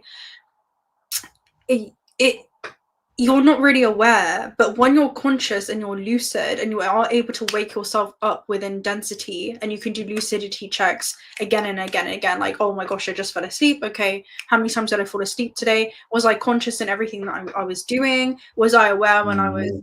actually, you know, filling up my cup of water? How lucid was I in that process? How connected was I in that process? Then even in those moments where there's that interaction in that example that we gave, you can choose again, okay, what do I want to choose to do? There's many different dream landscapes available to me in this moment. I do this all the time. Like, you guys have seen me in Egypt upon, you know, the Giza pyramids and everything. You know, you've seen many different much contrast in this realm, you know, many different things happening externally, but it never shakes you and it never moves you. Even in the most chaotic environments, it doesn't matter what's happening around you. When you are grounded, you are centered, you can choose how you want to Yeah. engage. It's like, do I want to enter into a parasitic timeline right now? I'm going to decline that option, right? Because all other beings will come towards you when you're unconscious, and it can be very easy to fall into a karmic timeline. And the thing is, if you don't like the timeline in which you found yourself into because you had fallen asleep, wake your ass up and, you know, begin to lucidly guide it into a different direction. It's very, very easy. If you get, I Yeah. don't know if you've seen there's a video, and it's funny, but it's also not funny, because she basically has a response from the inner child where someone does something and she freaks out for a moment, but she's so self-aware. She freaked out for a moment, she fell into a low octave, and she said, no, but you guys da da da da, and then she went, oh, hold on, I'm an adult, hold on, sorry.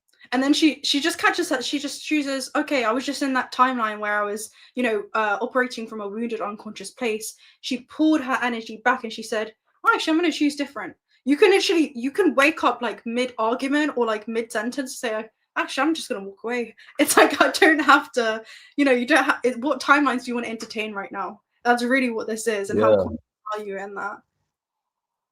And that's why it's so important to meditate. Meditation gives you that grace period. So when you're a person that practice meditation or practice levels of mindfulness, it gives you a certain grace period before you can actually respond. So it's like, or even react. Mm, So the fact that if you're a person that like really, like I said, take your mindfulness serious, it's almost like life will give you that moment in time to make that choice. But if you're exactly. not, if you're super reactionary, you know what I mean, you don't necessarily have that grace period. And that's one thing I You noticed about literally me is grow like when that certain great things, matter. Yeah. You grow great matter yeah. in your brain when you meditate. Hmm. As you said, So that's like when certain things happen, I always end up having, don't matter what state I always end up having the time to respond to it properly. yeah. And you know, I would say that I would say I choose the higher route more times than not because it's like ain't no reason. I don't argue with people. That's just something I can't remember the last time I had an argument. So it's kind of like, you know, it's just, and it's times where I feel like an argument can happen, but I don't argue with people. So it's just like, that's just kind of like one of my things. So, but I do believe that comes from just not going down that route because it can easily turn into, especially if you're arguing with somebody who just want to be right about something. I'm like, I will let them be right. I'm like, yeah, you're right. Yeah. That's how They you can be access the past wrong. in the moment. Yeah. That is Yeah, they 5D. can be wrong. it's not like it's not a destination. It's more of an internal location that you find yourself in, where Yeah. you can observe the contrast, but also admire it at the same time, where you can access higher dimensional thought in that moment. Again, you anchor in that higher level of Mhm. awareness into your current gameplay experience. How do I want to apply this otherworldly knowledge Yeah. in this realm, right? So that's activating the Exactly. pineal gland in that moment. It's where you're not only illuminating what's happening within your nervous system, but also what's happening within another person. You can see what's going on in their field and also hold space for that. And that is almost a responsibility and duty of those of us who are operating in this wavelength, right? It's where we begin to return those higher faculties. And that literally is the golden age consciousness. You do that through presence, you do that through meditation, as Mo said, you do that through stillness. And in that moment, then you cultivate your power, right? You're in meditation, it's so important because you're calling all of your life force back from all interactions, right? Consciously or unconsciously, anything that could have drained your life force in any way, so that you're fully present in the moment, right? You're not reacting from Yeah. a triggered pace because of what happened 5 years ago or 10 years ago. Instead, you have all of yourself here right now. That's what it is to become whole. That's what it is to become healed. So yeah, that linear identity begins to collapse because you see yourself as an eternal being, an eternal essence, and fear dissolves in that moment. You know, heaven is something that is now. It's not something that happens in the future. Enlightenment is now. You can see yourself and everyone else as a light being, and how connected or disconnected they are from that light. That golden age is it's a state of being. It's not an error, right? It's something that you can actually bring into the present moment. That's when your fractal of awareness Mm. completely conscious of itself. When it's conscious, it begins to behave extremely differently, extremely, differently from what other people may embody. But you're here to mirror that different example. So that is it's a duty. That inner golden age begins with you. So Yeah. I think enlightenment, I feel like we put so much on enlightenment. Sometimes people confuse enlightenment with just how much information you can spew out or how much information you can actually remember. But enlightenment, shit, at this point, it's just being present and being yeah. aware of your state of being. Like, I believe that's enlightenment. And Mm. however you reach that state of being or being, it's up to you. But, just like any other story, like even an alchemist, he was always looking for himself. So then true enlightenment is always going to be just knowing who you are in that present moment and Mhm. just everything you're saying in terms of being able to respond in let's just say the most favorable way for yourself and the whole entire vibratory field in that moment. Yeah, Jake said, I choose to offer enlightenments and not arguments. Yeah, Yeah, you do that. exactly. You do that just through your embodiment, and how gracefully you choose to navigate a situation and just this realm as a whole. Yeah, It shows a different kind of level of connection that you have, not just to yourself, but also interconnectedness to all things. You treat everyone else with respect as you would with yourself. So, does anyone in the chat have any questions for Mo or I? We'll try to answer. yes, sir. Jake said sometimes those comments you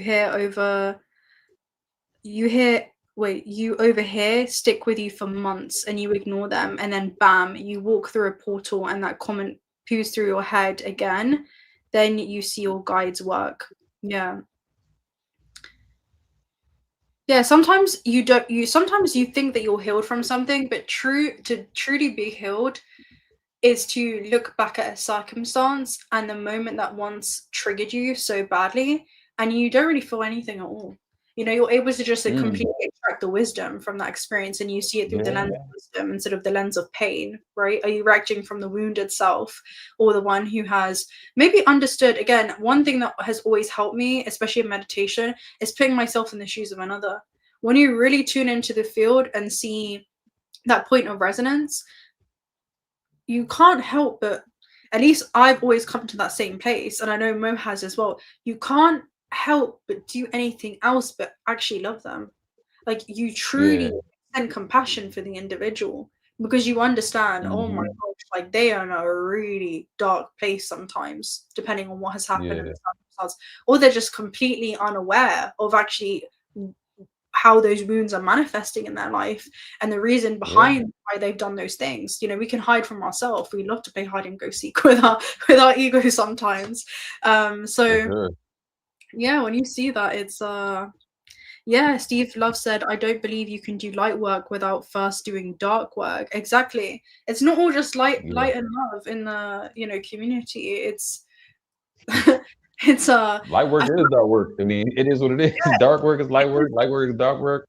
it Uh, is, yeah, you can't escape that for yeah. sure. Yes, embody conscious awareness, knowing myself. Can I ask a question about my life? Sure, XYZ. If you have like a personal thing that you're wanting to get through, and I'm sure it's going to apply somehow collectively. Mm. If you're experiencing a level of, you know, self-doubt around doing that thing or taking that risk or however it is, or dealing with this person, anything. How do you feel, Mo, about heading into a numerical year 3 for anyone who may be in a personal year 3 as a life path 33, which I just put those two Yeah. together as well. Yeah, it's a 333 year. Yeah. Honestly, I'm super excited. I'm preparing myself for my greatest timeline. This is going to be a expressive year for myself, communication. I believe this personal year too, just being in solitude for so long has really prepped me to appreciate being, I would say, back in the spotlight to a certain degree. I was kind of Mhm. just playing the background. I remember we spoke earlier this year. I'm just like, I'm kind of taking a role, just kind of playing in the background right now. Then Yeah. slowly but surely started like putting myself back out there because moving forward, for me, it's going to be about my visibility, and Mhm. that's why I'm in a scenario that I'm in now where I'm working with young people. I'm in a much more action oriented environment. So I'm looking forward to it because, like I said, just being in solitude for so long, you kind of excited to be around people again and just dealing with the different scenarios and really adjusting to just being around so many different energies and picking up on them because it's one of those things where you can do grounding work but when you put yourself back out there, man, you pick up on. I feel everything. I could feel when somebody is sad. I could feel when this person.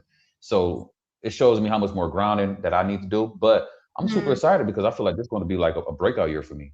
I know it's going to be. It's a breakout year for me. Three's I'm super growth. excited. Three is like my yeah. Three is kind of like my lucky number, I guess. You know what I mean? You Mm. reduce 33 down to three. And yeah, and I just think that I'm just ready to embrace the responsibilities of being in my personal 3 year, knowing that the world collectively is going through a personal 1 year. So, like I said earlier in our build, I just think that I kind of got here a little sooner, so it's like I can guide people who actually, however this work. You know, what I'm saying I'm just here. I'm just looking forward to being the greatest light I can possibly be, and just doing well, man. I just want to do well and help others do well as well. Mm. Spot on. I feel like 3 as well. It's one of those. It's one of the energetic signatures with that numerical essence of growth, like a lot of communication. And I found it interesting how Yeah. when we've been, because we've always gone through cycles where we've checked in with each other on our soul missions. And then I feel like we both have gone into that. It's been like simultaneous, where we're both going through our own subjective journeys. But then when we tap in, we're like, oh, this is a collective theme. It's like, oh, I'm not the only one going through this right now. So we both Yeah, went no. of I feel like that was the year of the snake and the and 9 year in general, where it's like, okay, you're kind of going through this spiral motion of going inwards and then outwards, where Mm. how well can you integrate and apply the things that you've learned in solitude, because that's a huge part as well, where I feel almost like what was I going to say about it? Almost like you've never been this version of yourself before. So how would this version of self be Mm. able to navigate these social dynamics or situations? Because you get to respond differently, Right. embodying a different version of self. Um, but yeah, I've got some questions that we can also ask you. I want to ask about starseed awakenings, and what would you recommend to someone who's going through like a soul remembrance, or maybe they're going through, a sudden pivot or trajectory in their life, or they feel like they're receiving these downloads and they don't know what to do with them, or they're just going through basically a point of remembrance. Maybe they're questioning, their position in this realm or reality.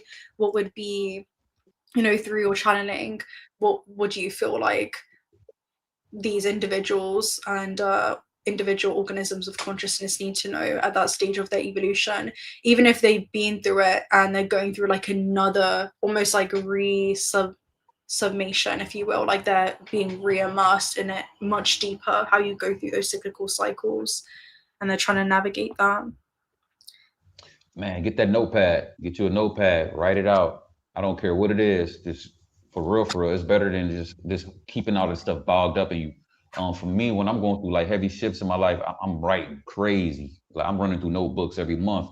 So definitely, I think it's power in just putting that pen to the pad, and it helps you organize your thoughts. It feels better. It's a release. It's relieving. It pretty much it helps with the stress of growth and awakening, and it just organizes it. And then guess what happens? Spirit can speak through you through your through that pen. So it's just like a lot of the information that you're getting, if you're not, let's just say, moving it around through writing or through exercise or through yoga, through practices like that, it begin, you can actually overheat or decombust. You know what I'm saying? So it's very Yeah, like important that you get this information and you move it around. Absolutely. Yeah, writing is everything. Man. Write as much as you can. For sure. That'll help you process all of this implode. information, because Yeah, that's what it is. It's just yeah. processing. You need a channel for it. If you can find a way to re-channel or redirect that energy of confusion into clarity. Sometimes if you just write the things that you're even confused about, right, or you don't know what to do, or anything that you're feeling, if you can just write that out and allow yourself to be in that flow state, it maybe you need to say it out loud, or you need to just find a way to maybe connect with yourself on a deeper level.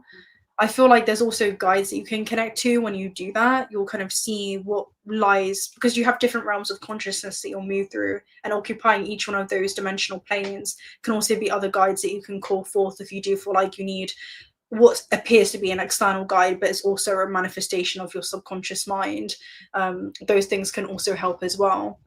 And for Yeah. identity shifts, for those who may feel different, or like they've never really, say they don't really fit into the human world, or what is that experience kind of pointing towards them? For example, if they feel, people that like, I don't want to be here, I don't feel like I Yeah. belong here. What would you say to those people?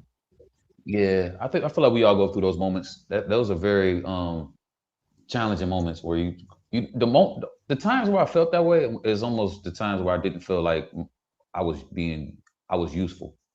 Only time I felt like I didn't really want to be here, I'm just like, all right, when I didn't feel like I was needed.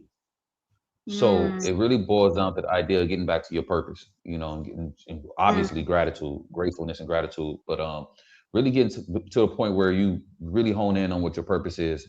And that's that's the key. Finding out what that purpose is, and that will give you a lot more, um, I would say, just it would bring your joy back in terms of why you're here. And then once you begin to take those steps and just kind of move towards your purpose, things will begin to correlate around you. And then it will give you that confidence to be like, okay, because a lot of times we do want to serve others. We do want to be yeah, useful. We do want to have our place here in this world. And when you come into certain levels of consciousness, it's very lonely, man. It's a lonely road. And I would tell people, like, if you're not necessarily ready to go down this hero's journey, um, don't. You know what I'm saying? Wait till you're ready. You know what I'm saying? Because it's nothing fancy about it. It's not a lot of applause. There's not a lot of validation. Only validation that comes with it is you validating yourself along the way, and it becomes very, very, very difficult at times, because you might not necessarily get any, like, I would say, positive reinforcement at times, and that's difficult for us because we're so used to reward systems in this reality. So getting to mhm, the point where you choose and determine what's a suitable reward or success for you. I had to really give myself so many themes on this journey, like so many personal themes that I had to give myself to keep me motivated and inspired. I had to redefine what success is for me. I had to redefine what self-love is. I had to redefine all of these things on this journey, because once again, this is the path least, what's to say, the I don't know, I forgot the term, but this is the least the road least traveled for the most part. yeah, So you run into, and then you find yourself, and then, man, we connect, and I connect with other people. Then next thing you know, I done created a little baby tribe. So it's like, oh snap! Now I'm starting to see the fruits of my labor become evident in my world. But it's definitely going to be times where it feels lonely and dark because it's not a lot of people to talk to. But it's not meant for you to have a lot of people to talk to when you're going through the hero journey and certain points, because that's the time that you're supposed to spend with yourself and source.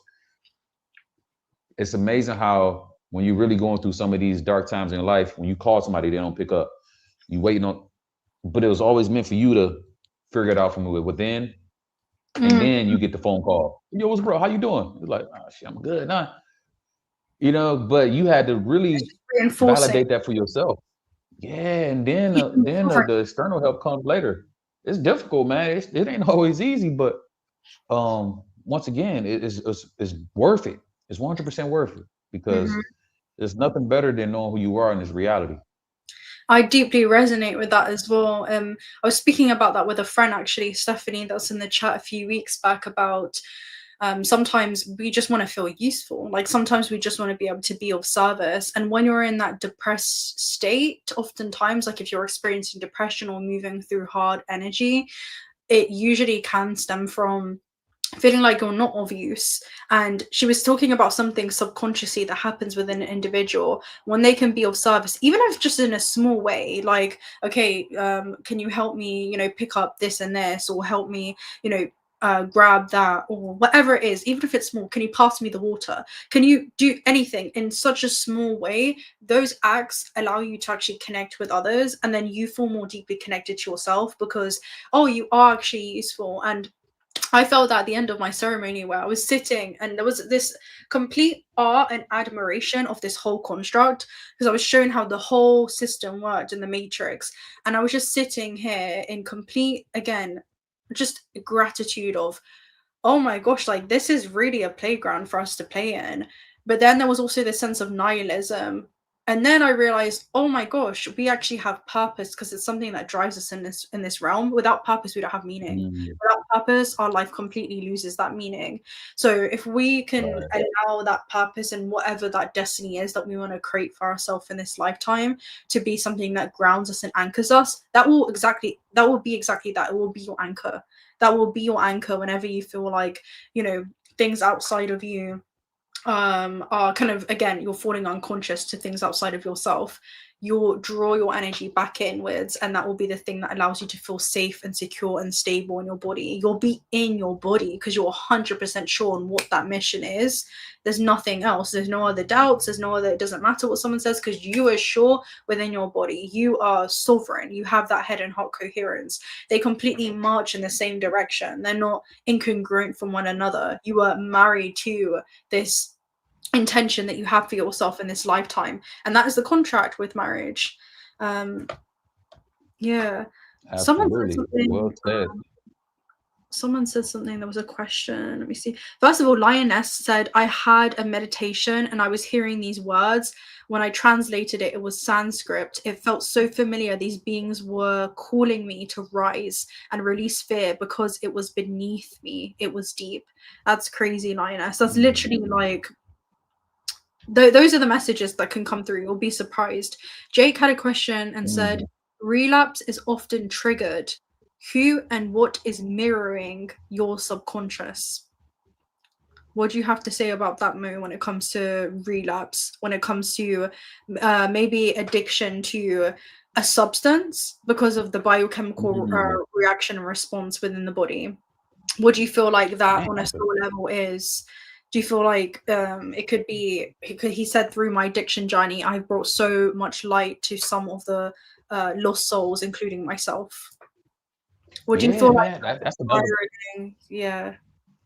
That's like a multi-dimensional question because I believe that even if your addictions are putting you in certain environments for you to be the one that perhaps be a light for somebody else, you just never know what that contract might serve as. So sometimes addictions are I'm just giving you a different perspective. So Mm-hmm. even if let's just say you relapse, all right, whatever that may mean. You might been a person who hadn't drank in a year or drink or you binge drink for 3 or 4 days. Mm-hmm. um the fact that you have an opportunity to let's just say autocorrect yourself. And then the most important thing is not to fall into guilt, shame, and all of these other hellish states, and really recognize that this is a journey. I believe that you're literally healing some ancestral wounds, Yeah. because obviously you want to, you don't ever want to fall back into like certain addictions and stuff like that, especially if they're causing harm in your life. We understand that, but I believe that if you autocorrect yourself every single time you keep getting back up, you're literally like helping not only your lineage, but you're helping your own personal bloodline to actually heal from whatever that addiction is. But Yeah. I think the main thing that people struggle with when it comes to addiction, they just beat themselves up, or like just say relapsing. They really beat themselves up, and we already Yeah. know guilt, shame, grief. Those are all hellish Continues. states. Yeah, that's a huge trigger. It will just trigger the cycle. I It feel like triggers a cycle.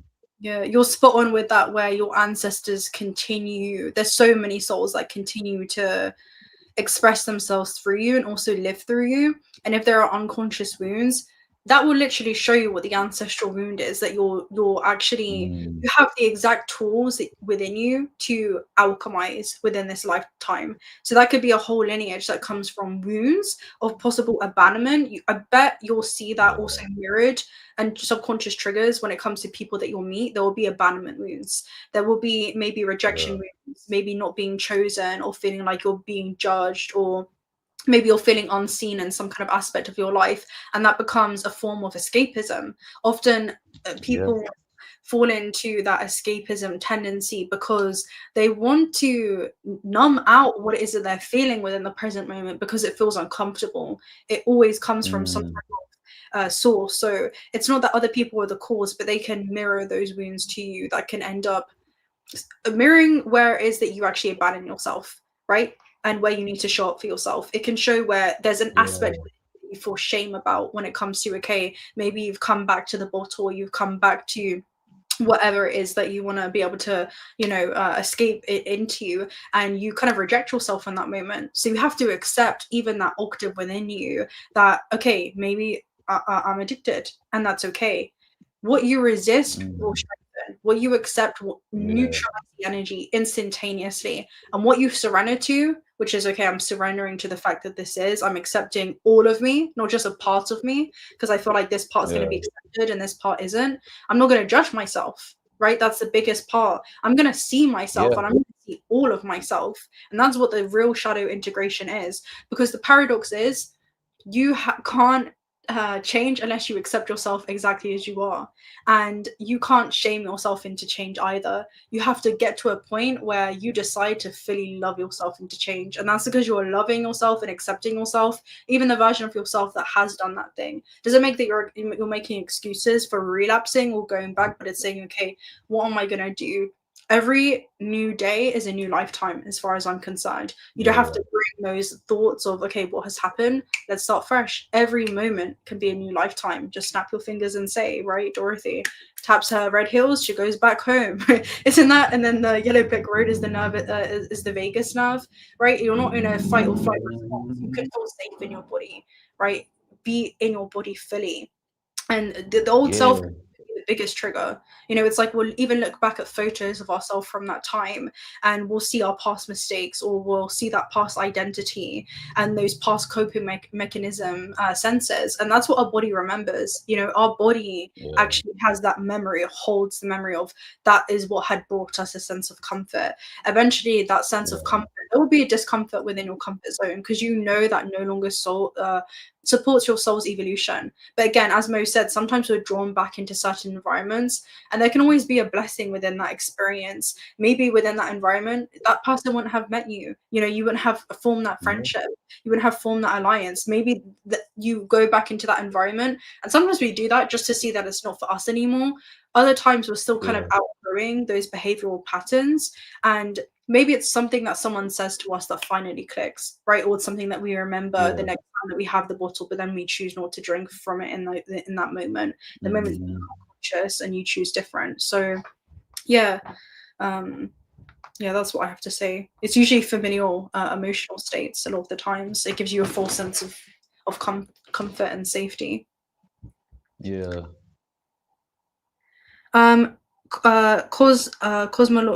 Cosmologia. Stephanie said, shouldn't you just take action, take one step and get feedback, even if you don't know your purpose yet? Shouldn't you just take Yeah, action, take one step and get feedback, even if you don't know your purpose yet? I think that's I mean that's a great way of putting it. You know what I mean, taking steps in the right direction. I would say the easiest way for me to find, or I would say one of the easiest ways for you to find your purpose is to what brings you the most passion. What are you most passionate? What are you most passionate about naturally? What comes to you naturally? And that's like for me, like certain things just come naturally to me. Like children, like they just gravitate towards me. So it's just like young people and children. So it's like just me being in that realm at times. It just shows me like, okay, here's a part of my purpose. So your Mm-hmm. purpose can be multidimensional, but I definitely believe in taking steps in the right direction can lead you. But what are you passionate about? You know what I mean? I don't Yeah. think your purpose is going to come from just dreadfulness. It's going to be something that's naturally feel good to you. So whatever Yeah. that is, wherever you can be a light, that's typically where your purpose is going to lie.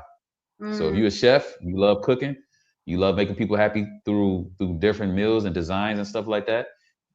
Your purpose is to serve through that way, and it will come to you easy, and you'll mm. find yourself, having the greatest times of your life by just making people happy from your dishes and stuff like that. So whatever you're passionate about, it don't matter what it is. That's beautifully said. I completely agree with that. If you can find, not necessarily, I don't like to call it like a demand, right? Like a service in demand, right? But if you can find how to be of service through something that you love and a way to facilitate maybe a requirement or a need or a yearning that somebody may have, especially on a soul level, like if it feels so aligned with you too, then you're hitting the jackpot, because if you're in that flow of abundance and you're creating for creation's sake, and it's, your innate gifts and abilities are always going to be linked to the things that bring you profound joy. So if you can find something that Yeah, brings you profound joy, that joy is going to emanate out of you. You're literally in your element where you'll have that exothermic there you go. reaction. You can then spread joy and light and heat to your surroundings in that motion. And that was like a huge thing as well that I was getting through that session, where it was like, isn't it good to laugh, like isn't it good to have fun? And I was telling you, Mo, where it's like, there was one point where I just couldn't stop laughing, and as I was laughing, everyone else started laughing, and it was just, you could see the vibration of how joy was something that just spread out. And sometimes your purpose is Yeah, just to be that shining light on maybe another soul's darkest hour, and you don't even realize how many people you can silently inspire through that as well. And sometimes we go through exactly. those dark periods of ourselves just so we can hold compassion and hold space for another person in a way that we were kind of forced sometimes to hold space for ourselves, right? Even going back to the Yeah, addiction thing, sometimes we go through that just to learn valuable lessons. We don't know that 20 years something down the line, there's going to be someone who reminds us of that old version of ourselves, and we can actually tell them something that maybe we wish we had heard. Maybe yeah. it's not even about the things you say, but the things that you don't say, the way that you can hold space for them in a way that you had learned to do for yourself. So hmm Yeah, sometimes that's that what is the the gift. testimonies are for. We go through things so we can actually display testimony for other people, and I mean, I'm a testimony of that. Just being able to like live life and go through so many scenarios, and typically, people that go through things, they gravitate towards me, and I'm able to help them with certain scenarios because I've been through these scenarios before, so it's like I provide a level of comfort for them. So, I mean, that's Mhm. purposeful right there. You know what I mean? The fact that I was able to get through certain things and look out for my bros or my sis and be like, hey, I know exactly how you feel. That helps, and it Mhm. really helps. It helps. It makes me feel good to help people in that regard. So it does boil down to the idea of just creating a ripple effect and just using our lives as living, breathing testimonies to be able to help other people in many ways. Yeah. Yeah, 100%. It reminds me of sometimes we are here to serve many purposes in a way that we don't even realize yet. Mm, Like sometimes the purpose that you were yeah. serving at that time in your life, like I'll give you a personal example. I remember when I was a teenager, I was extremely just, I was going through a very, tumultuous upbringing and a lot of things that happened. And I really felt like I was literally about to, end my existence on this earth. And I remember so vividly, there was a delivery man that came and he knocked at the door and I'm like wiping my tears, right? And I'm going to the door and I'm putting myself together. And as soon as I answered, he had this big smile on his face, and I'll never forget this man. He was so jolly and so happy. And he wasn't even conscious of it, right? He was completely, he brought this energy and this vibration. And after that encounter, all he did was deliver a package, but he delivered much more than what he knew his purpose was. Maybe he did on a higher level, right? At that Yeah, time. of course. And it was things change. It is crazy just how quickly you can impact those around you, even if they're unconscious to it, and even if like both parties are unconscious to it. Sometimes your life is meant to serve another purpose at that moment in time, and you can have so many purposes that maybe you're not even aware of. The way that you impacted people, the way that you touched people, along their journey in life, Mm, and I think that's like a huge thing to also point out. yeah, it's so important. That goes back to the responsibility again, just being responsible. As soon as you leave the house, not to say you got to be on no fake shit, but you can definitely be like, okay, you know what?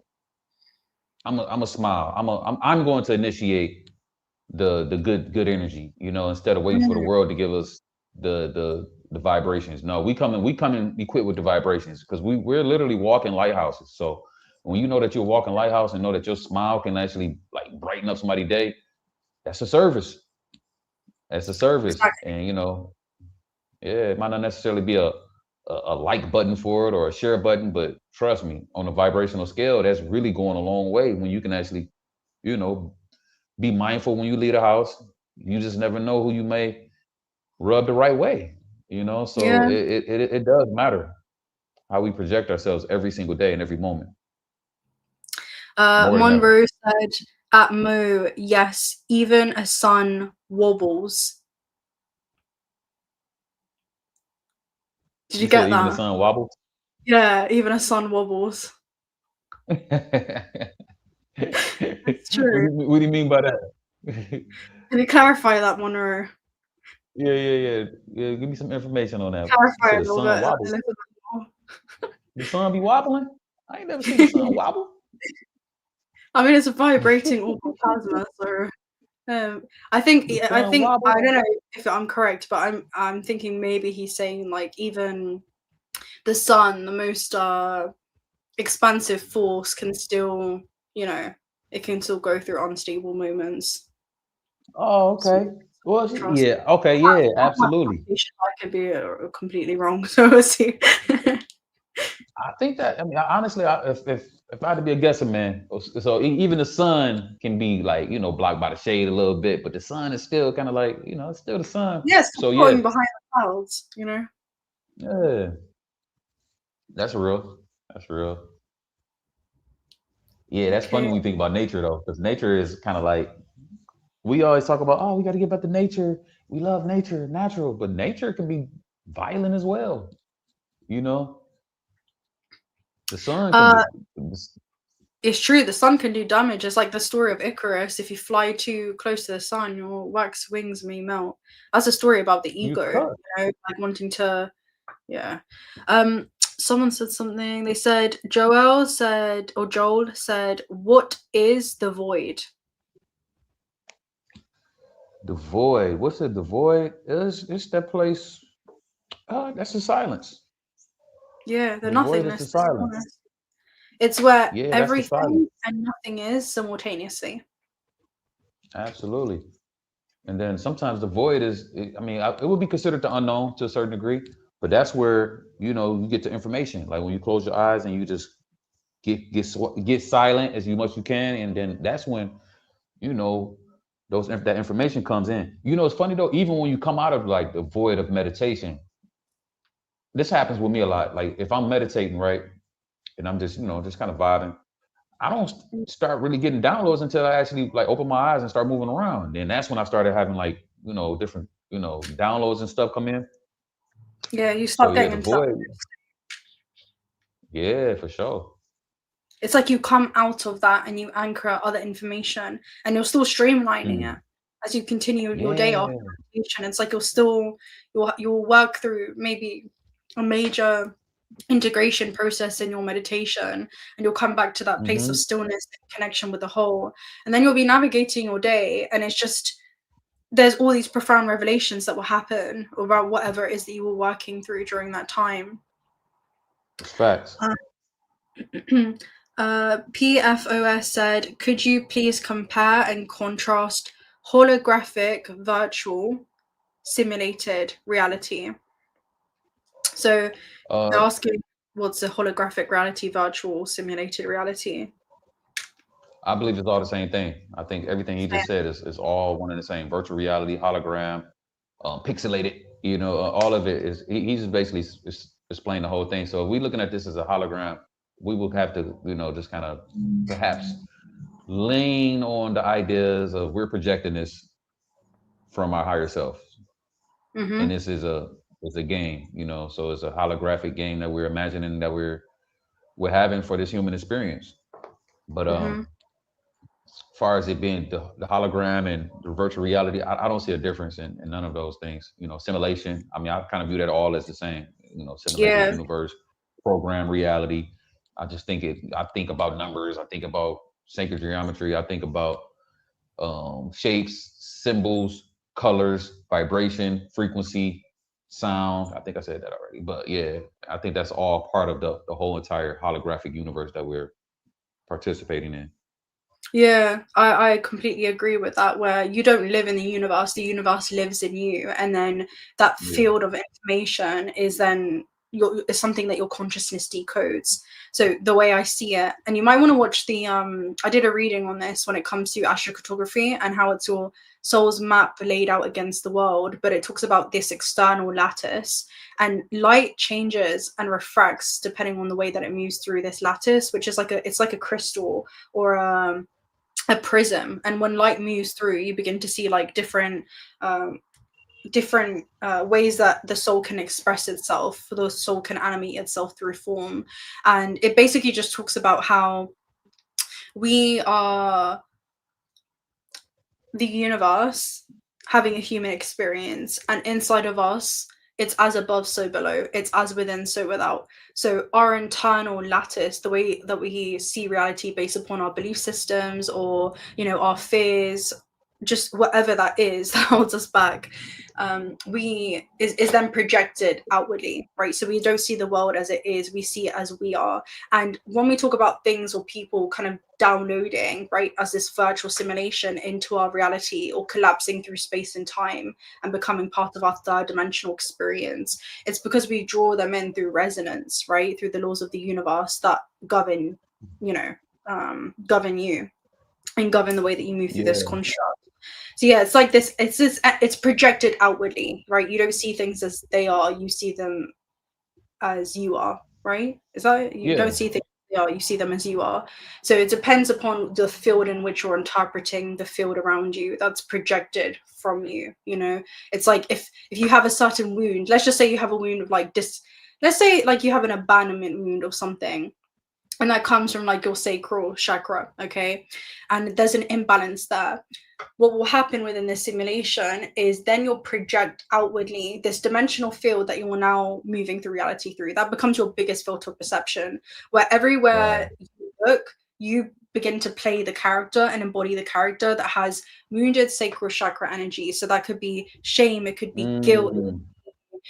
insecurity, it could be some kind of parasitic belief system you hold within yourself that leads to you feeling really not confident at all, because all the chakras will impact one another, the way that you exchange your life force in this realm, okay?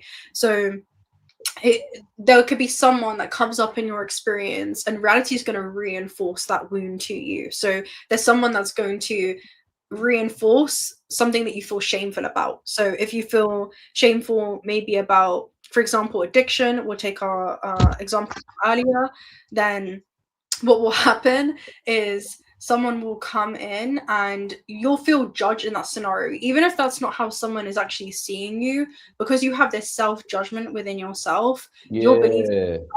completely judging you, right, in how they see you. And I saw a comment about this the other day where someone was like, I feel really overwhelmed, and I get triggered when people look at me because, I believe that they're judging me. But that's your own internal lattice. It's because you are judging yourself. It's like no one can reject you unless by the law of resonance you reject yourself in this aspect, right? That's where we can That's like reject crazy. ourselves from our own success before we even take action towards it, because we're afraid that we're going to be rejected. Then you'll go into the job interview, and guess what reality is going to do? It's going to reinforce that rejection to you, because that's what you believed, Yeah. right?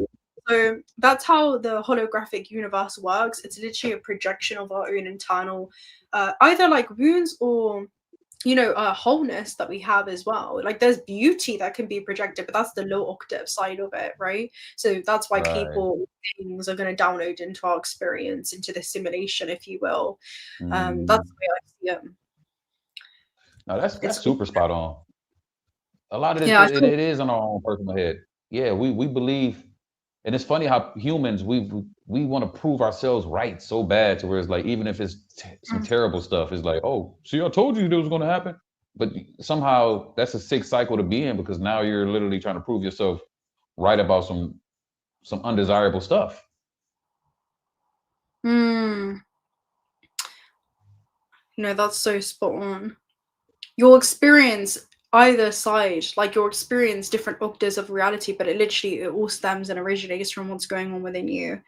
Monroe Yeah. said at home, talking about addiction, it is an energetic gravity. You know what it is?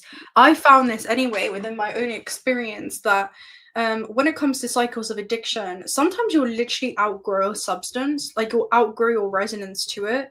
Like I know for me, I used Mhm. to smoke like years ago. I've been sober for many years, and I don't drink, I don't smoke, I don't. It's even though some people thought I think I was smoking on one of the videos because my eyes were red from. I think they were just watering from the altitude, but at least my experience when it comes to that was that you will actually feel this grounding that happens in the body, and sometimes it's supportive at that stage of your evolution, and sometimes it's something that you can outgrow in resonance.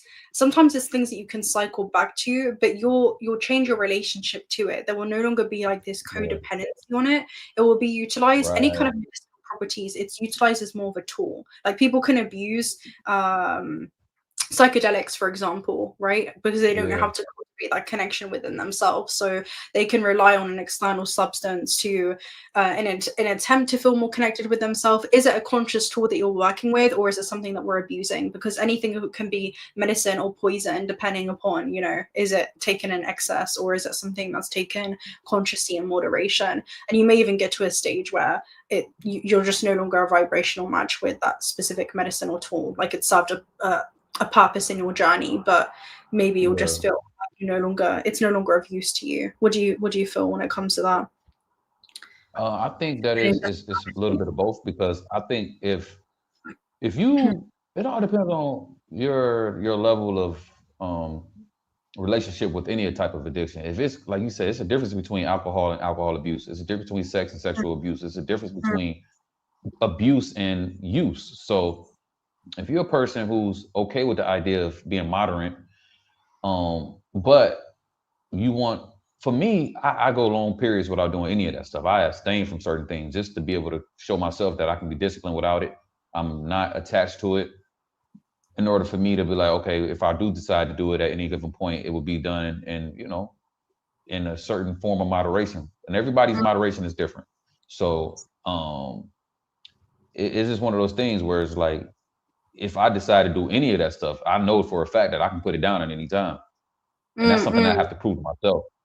Yeah. So these are some of the things that we can do for ourselves in terms of being able to, because in the end, you're the only one you got to prove anything to. So if you can go without certain things for long periods of time and you feel good about it, if you decide to go back to it, you do it from a different state of mind versus That I and have to yeah, have this in order. and that's with anything, by the way. Like that's an Yeah, addiction to sugar, that's an addiction to your phone, to social media, to scrolling. That's an addiction with anything. if you're Yeah. present, and we spoke about this before, I feel like we were speaking about this earlier in the year, where we were like, sometimes it's time to just put the phone down, sometimes it's aware of, Yeah. are you even unconscious of the fact that your phone is in your hand right now? Are you conscious that you're Yeah. actually engaging and interacting? Do you feel like this is something that is a conducive thing for you to be able to do? Joshua said, I love what he said. He said the sun, S-U-N, or the sun, like S-O-N. And that reminds you of the sun being the soul, like even the soul wobbles. That was that saying. Sewu said the sun is Mm. in instability. Anything else? Infinite potential plus the void. Mo said even the sun wobbles, infinite potential plus the void. That reminds you of light wave or light curves, how they're Yeah. unstable and they're ever changing, right? Do you think you could still be a lighthouse for people if you're in the middle of your addiction? That's what Love is the Answer said. I think so. Yeah, so Absolutely. I believe so. okay. You are the render of your own experience. Yeah, 100% Monroe. Lioness said, addiction doesn't make you not worthy. I believe you see things differently because of your addiction. Yeah, you definitely can. You are a light. Addiction only dulls the way that you see your own light. Exactly. Others still see it 100%. Steve said, yes, Good point. only who you are beyond the veil. Have you met your essence? Yeah, I mean, you can send your consciousness out to the edges of the universe and then anchor it back into the present. And Sandra says, I don't know my triggers, but when they happen, I get extremely anxious. What's a good way to help with extreme anxiety? Ooh, that's a good question. Mm, I would have to just say, ask yourself, where did this stem from? Because it's always going to go back to the root. It's yeah. always going to go back to the root cause. What is the root cause of this trigger? And why do I still feel like I need to hold on to this actual emotion of this trigger? And Yeah. these are the questions you begin to ask yourself before you begin to release these different aspects of triggers. I think the main thing is not to lash out at the person who triggers you, because in the end, unless they're just being complete asshole out of nowhere, just like, all right, but nonetheless, most people, believe it or not, their intentions are not to trigger people. So Mm, if you ask yourself, like, if something triggered me, I'm immediately, asking, I'm like, damn, why is that? I'm like, all right, cool.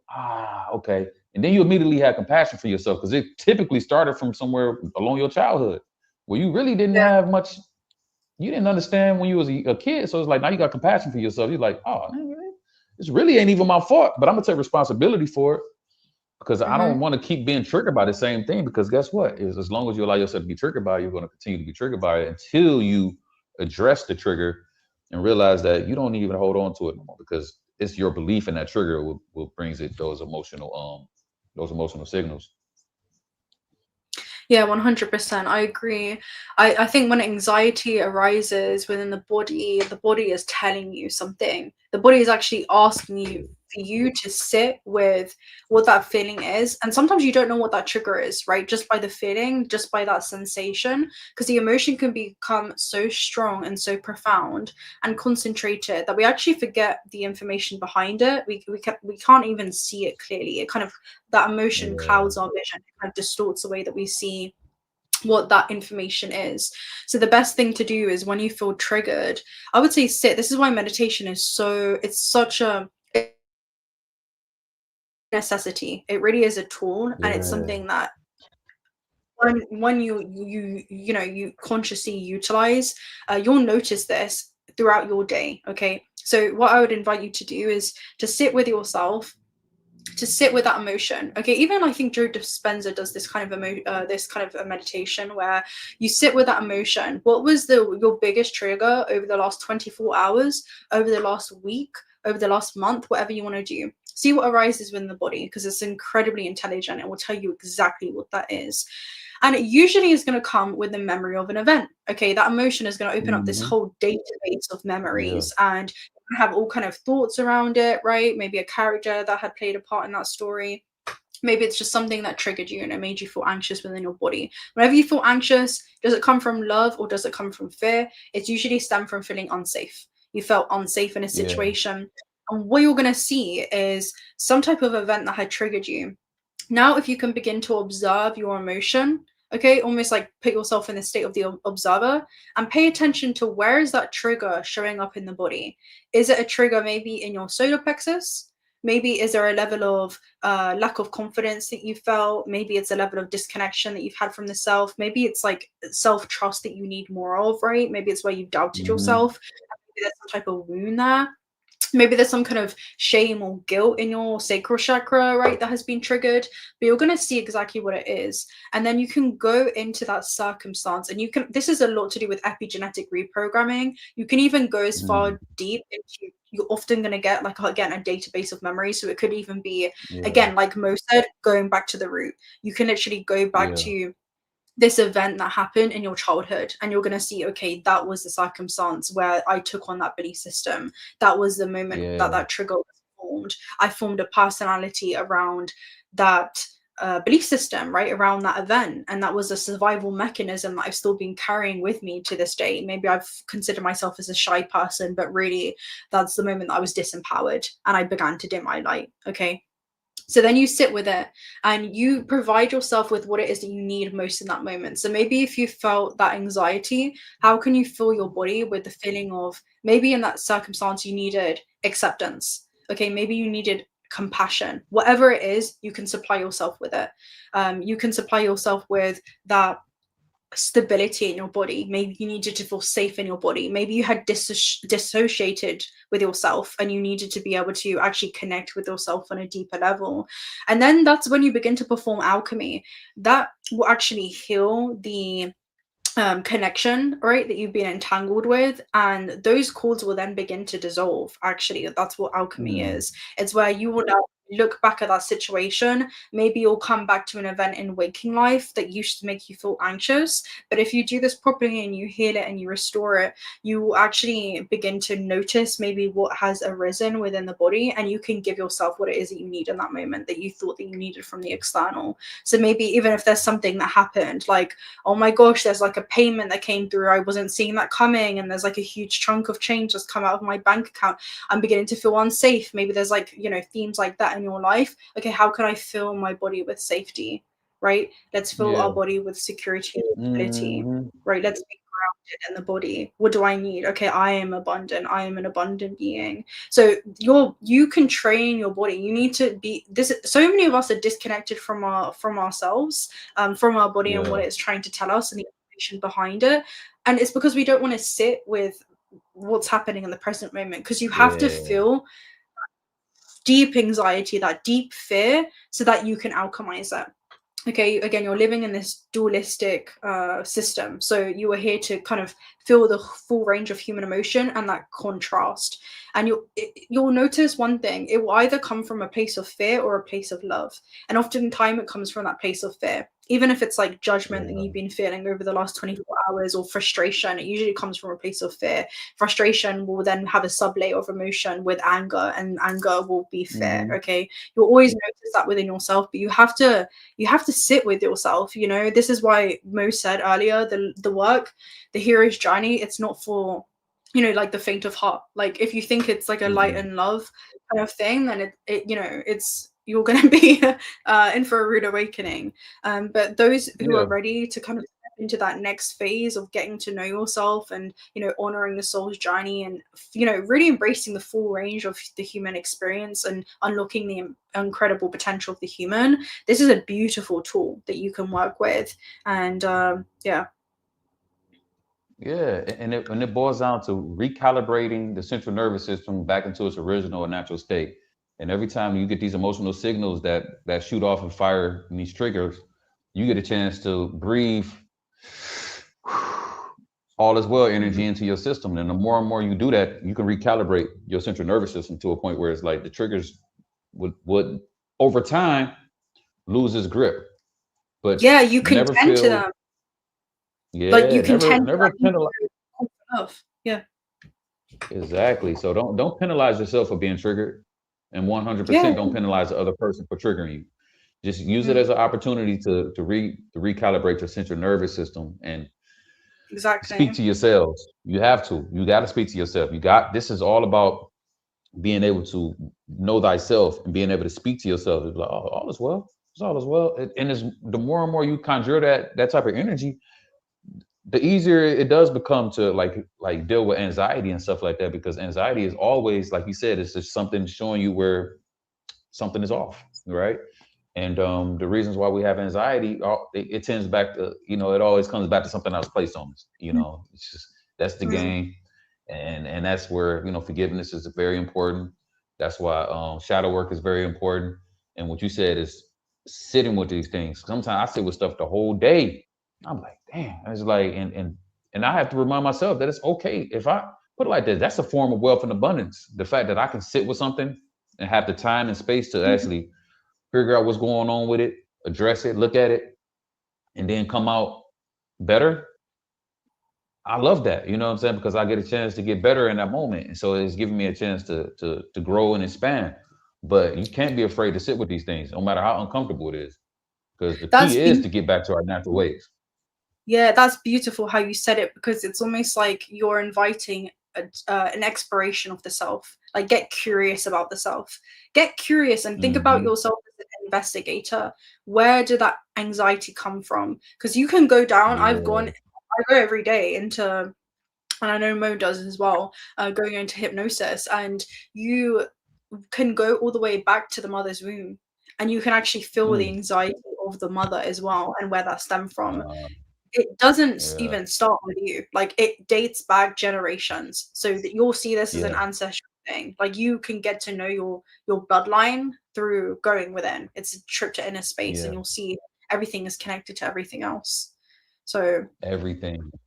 And once again, it goes back to that's the compassion, realizing that we mm, throw around this phrase chosen all the time, and I try to stay away from that stuff now. But technically, you are the chosen one for your bloodline in order to do this work to actually help and it's because you neutralize chose yourself. it, huh? It's because you chose So yourself. Like, you yeah, and you chose can yourself. mhm, You are also your ancestors. It's all interconnected. right, you get a chance to neutralize some of these let's just say unnatural states of being, and Mm, ultimately it's with the main invited goal of getting, yeah, just getting back to your natural state, and that's what I work on every day, just getting back to my natural state of being, and realizing that a lot of the anxiety and a lot of the triggers they came from unnatural mind frames and unnatural behaviors and stuff like that. So it's all about getting back to nature. Mm. Uh, Stephanie said triggers come from fears, never from love. What are you attached to? Yeah, Hmm. Absolutely. 100%. Sometimes we're attached to uh, even this false sense of comfort and safety. Yeah, yeah. Anything I else? deal with that now. I deal with that now. And I feel like a lot of And my life I love is how you No, sorry, you were talking about regulating the nervous system. That's what meditation does. Mhm. It brings you from autonomic, like you'll literally go into fight or flight in meditation when those emotions come up, and then you'll feel yourself shifting into parasympathetic. Like, you'll literally feel the Yeah, calming, the regulating, the healing energy that takes place, and the integration that happens at the end of the meditation. Like, you always come out at the end way better than often when we've come in, especially if we haven't done it definitely. for a while. We're coming back to it. Yeah, that's for sure. All right, Mo, how are you Can't sleep doing? on Because I know breath it's work either. yeah, you said something else as well. How are you doing? Because it's late on your end. Yeah, I'm cooling. About to get some food soon. It's 12:15 a.m. and we rolling. We Yeah. rolling. um, This is Steve a good said build so. though. Great build. Yeah, let me know. Well, I mean, we can do another one anyway in the future. If Of you course. so how then would you describe your core being as, and want, if anything, is desired by yourself? What do you mean, Steve? How then would you describe your core being as, and if anything is desired by yourself? I think he might be talking about like how can you distinguish the desires of the ego versus the soul. Mm, man, that's a great question, bro. But if I had to go back to my core being, it would 100% be like just omnipresent. Yeah. Omnipresent, just all, just all of all, and filtered through this character that I chose as Maurice to play out these roles and different skill sets and whatnot, and filtering the passions of the many things that I enjoy doing, in order for me to grow and expand my life. But uh and that's how Source chose to experience itself through this vessel. Hmm. Yeah, I see that as like your core essence, like the core of your being is it's your innate essence of infinite potential of source experiencing itself through these different forms as a way to know itself, subjectively. Otherwise, there was only the one Mm, unified field of consciousness of literally just yeah, of of like everything and nothing simultaneously. So it split yeah, itself into dualistic forces that then made all these different kind of subdivisions to know itself. And your yeah, true self originates from that wisdom, that one unified field of consciousness. And the thing that I was seeing with it was the difference that you get when it comes to the ego is okay, what is the character that you're playing? Because you're or what character is the soul experiencing itself through? What is the ego that allows yeah. the soul to take on this physical vessel and use it as a tool to navigate this terrestrial plane? But that's something that we're borrowing Exactly. temporarily, with the timeless consciousness, not the physical vessel itself. So when we remember ourselves as more infinite than just this finite meat costume that we're wearing, then we'll be able Yeah, to see what feels like is driven from a soul plays from that heart space or interconnectedness to all things in this essence of play, and any kind of form of like attachment or expectations that we have in this realm, any kind of fears or limitations that we take on from this system as well. It's part of something that belongs to the ego, and that brings me back to something that you said earlier, Mo, where you were talking about kind of like quieting the ego when it comes to anxiety. You'll get to a place where you begin to observe that voice and you can tend to it, literally like a wounded octave of yourself, like a wounded inner child. You can hear when the yeah. ego is kind of like screaming and maybe wants to control something externally, and you just observe it. You're holding space for it and these different kind of dualistic aspects that coexist within you. Those are the light and the Hmm. dark shadow integration. So get to know your ego and That's become real. friends with it. So what's up, homie? What do you need? What do you need in this moment? Do you feel Yeah, unsafe? Bring you safety. It's like, and you do that all within. It's like an internal conversation that can happen. Yeah. yeah. We integrate the ego. The ego must ascend as well at this point. Mm. This is the 9 year, this is the completion year. So the ego got to get on board. But to get the ego on board is don't treat it as an enemy. You know what I'm saying? It's just doing what it knows to do. So it's just Hmm. realizing it and recognizing where the ego needs to be kept in its place. Yeah. Exactly. Um. Okay, guys. Someone said, "Is that why people lie?" And the soul is saying something else because they want to. Um. Jamie said, "Is that why people lie and the soul is saying something else because they want to imagine instead of saying the truth Hmm. and say something else?" I think I'm it's not just sure about about, that. I don't know, like is that why people lie and the soul? Maybe they're I mean, I think if people lie, then maybe they are lying to themselves. Um, maybe I think maybe he's talking about lack of like accountability in regards to what is driving you. Oh, Like maybe if it right, right, even if it's interesting because the ego can distort things based upon belief systems. So because I'm seeing like a theme about materialism, so if there's like a theme around materialism and someone's like, okay, I want this great power, I want this success, like I want a lot of money and this accumulation of wealth, that's not necessarily a bad thing, right? You are an abundant being. Abundance is your Yeah, birthright. You should have access to that. for sure. So yeah, what is that? Because money is energy, and that energy is something that you can invest into experiences the soul gets to have in order for it to play, create, and have, you know, all the kind of materials or equipment that it needs to be able to do something in this realm, to be able to pursue some type of goal. We need tangible things in order for that to happen.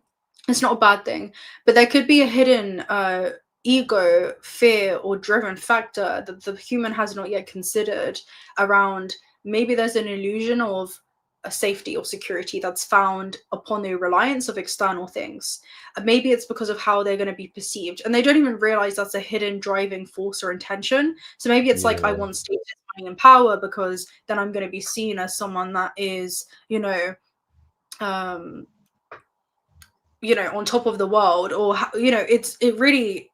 I'm sure you know what I'm saying, but those things can kind of be distorted. So it's just kind of confronting and being real with Yeah. yourself. Like, you have to be honest Yeah, and that's vulnerable. real. That's be honest about what you like. It's okay. Yeah. It's nothing wrong with being. I don't think there's a spiritual enlightenment or what you may call. Some people, I don't know what happened with certain spirituality where they try to make it seem like your desires or the things that you truly want in this world somehow makes you any unenlightened. Nah, if Mhm. be straight up about what you like in this reality. Be clear about it, and Yeah, be you're okay having with a the physical idea of having it. experience. Yeah. I think there can be a Yeah, it's sense nothing of wrong with shame that. around. Yeah, don't undersell yourself, don't undervalue yourself, because Source loves you, right? Right now in Yeah. this age, we are utilizing actually, currency as a form of trade. And again, Hmm. currency is energy. So that's why I say in all Yeah. forms of abundance. Abundance can come in many, many forms. When you're an abundant being, that Fact. can come through networks, it can come through contacts, opportunities. It doesn't even have to be money. It can be something that draws in more abundant experiences. It creates more of a fertile existence for you to play and create in. So whatever it is that you want to Right. call it, and there shouldn't be any kind of sense of, shame or disconnection, because again, you're having a physical experience. You are abundant being. This means that it Right. translates into physical things, whether that's a hand that's being offered to you, whether it's an opportunity that you draw in. It's whatever you want it to be, whatever you make it to be. So yeah, it's that's how I see it. Yeah. Yeah. Ain't nothing wrong with that. Abundance comes in all forms, and then when you think about, if we just talk about money in general, like it is the relationship that leads to and that's the abundance. You meet the right person, that might lead you to the right person, that might lead you to the right person. So once again, we can't Hmm. abandon the process of unfolding. You know what I'm saying? So it ain't always just the money plopping up at your doorstep. The the actual process of how it came about. What makes it dope? You end up meeting a cool person. You end up going, you know, into a certain environment that you never would have been in if you hadn't have just put it like this: keeping your mind and heart open for all forms of abundance that can lead to the money, because money, the physical currency itself, is the last expression of prosperity anyway. It's the last thing that typically comes. You know what I mean? In its purest form, it's liquid gold, it's life, it's everything that makes up this whole entire reality. So when it's Hmm. actually filtered down to dollars and cents, I mean, that's kind of like the last form of it. You know what I'm saying? But it was always your skills. It was always your abilities. It was always your communication skills. It was always your charisma. It was always your humor. It was always these real wealth components that led you to the finances in the first place. We get too Hmm. much credit to the money, but it's like it was always your ability to generate circumstances Yeah, that lead you to making more money. generate is such a huge word, because again, you can generate abundance in this realm through something that you're abundant within. Like again, if you're creating from that place of love, you're literally streaming from this infinite source of play and creation, and that streamlines into your experience. That's then projected into your experience. Yep. This is a good question to probably end on. Lotus Mine 88 said, "Would love to know how you both came into your awakening." Mm, how did I come to? I just say this. I remember being in high school, and just thinking that things became so watered down. I just remember always telling my cousin, I'm like, yo, this can't be life, bro. I'm Yeah. like 15, 16 years old then. I'm like, there's got to be more to this. So I just think my curiosity always had me just consistently searching for more. I'm just like, nah, this can't be it. There's no way this is the all we got to this life thing. And that Mm. just led me on this path, just to continue to just curiosity, right? I would say curiosity led me into a certain great deal of my awakening for sure. Mm. Wanting to know. It ain't about how much you know. It's about your desire to want to know. Exactly. Exactly. Um, there was just a saying when you said curiosity. It reminds me of I think it was an original Latin saying where it was like, you know how they say curiosity kills the cat, Yeah. kills the cat, but they only said the one half. But there was like another half of it. I'm trying to see if I can find it. Um, I can't remember, but it was like it leads to something else. There's something around it always leads to something else, but it's not the end of the cat. It's like the cat has more than 9 lives. It talks about Hmm. like your eternal essence and the soul's explorative nature. When it comes to my awakening, it's funny because I'm like Mo, like we both spoke about this where we were kind of looking up around us because we both came into this as just old souls having many lifetimes. And again, Mo is a 33, like he's already, yeah, he's already on it. And you kind of just look around and you begin to question your reality. I think we were both very sensitive from a young age in regards to things energy wise and dreams and just being very attuned to other realms, but not really knowing what it was or how to navigate it. And it's funny because when I think about my point of awakening, it always changes because I'm like, oh, it started then. But then I backtrack my life and I'm like, oh, it actually started then. And then it started then. So I Yeah. did a video reading around Karnak around my day of like awakening, kind of awakening, where it's the first day that I actually saw the Akashic records, which literally was the interconnected database that stores the living memory of all organisms. So I saw all possible timelines of my life in the quantum field, including ancestral timelines.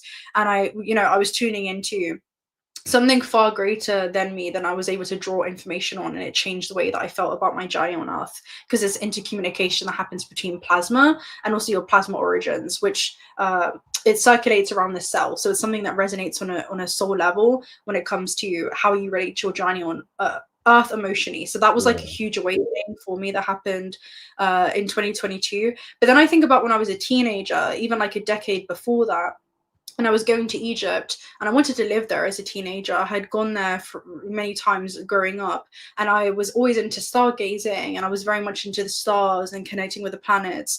And I remember I was going quad biking and I saw this man who was kind of leading the group, and he had his laser in the sky and he was telling the story about the constellations and the stars.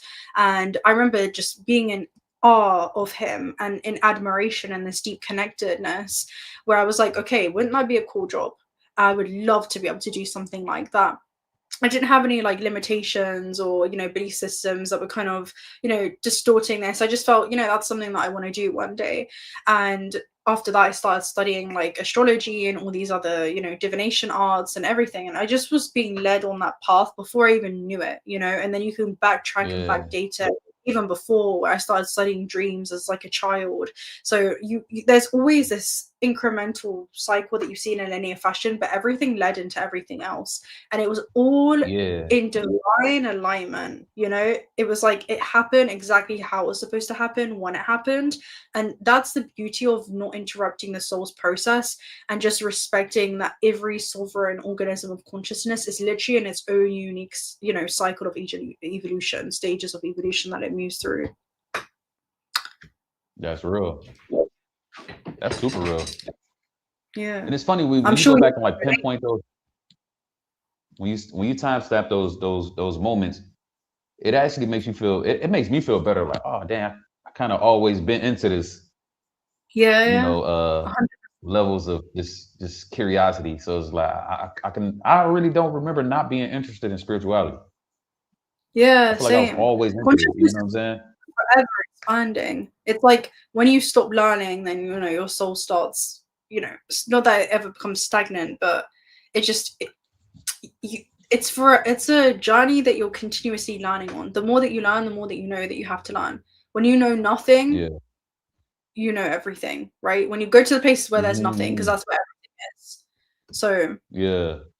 it's a continuous That's the journey. void. It's never Shit. My man talked about the void earlier. That's the void. Like when you come into that state yeah, of not knowing, it's like, you really don't know nothing, but you do know everything yeah, because you are omnipresent, but you acting like you don't know everything for the sole purpose of expansion.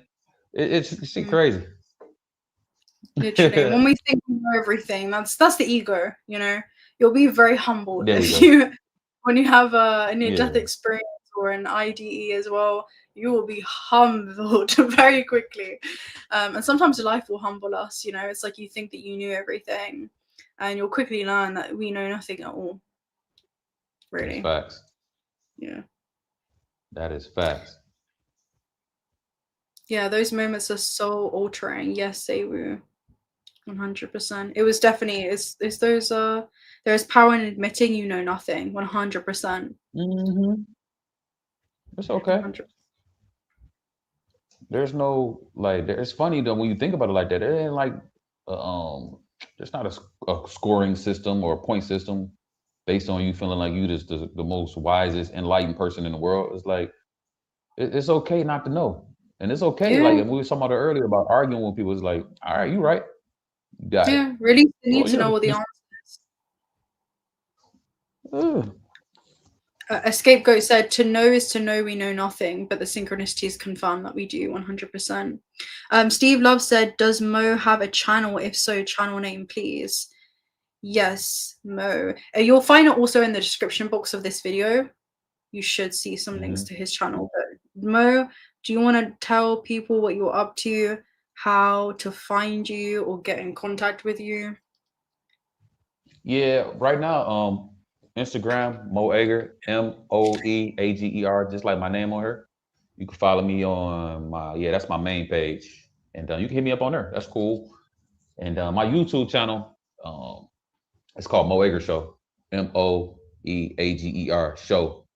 That's on YouTube. So I got a plethora of things on there. It's like music, skits, videos, pods, just go check it out, and I've been growing that for the past couple of years or so, and it's slowly growing, but I love it because it shows a lot of my creative side and everything that I enjoy doing, especially when it comes to like artwork and stuff and just digital stuff, man.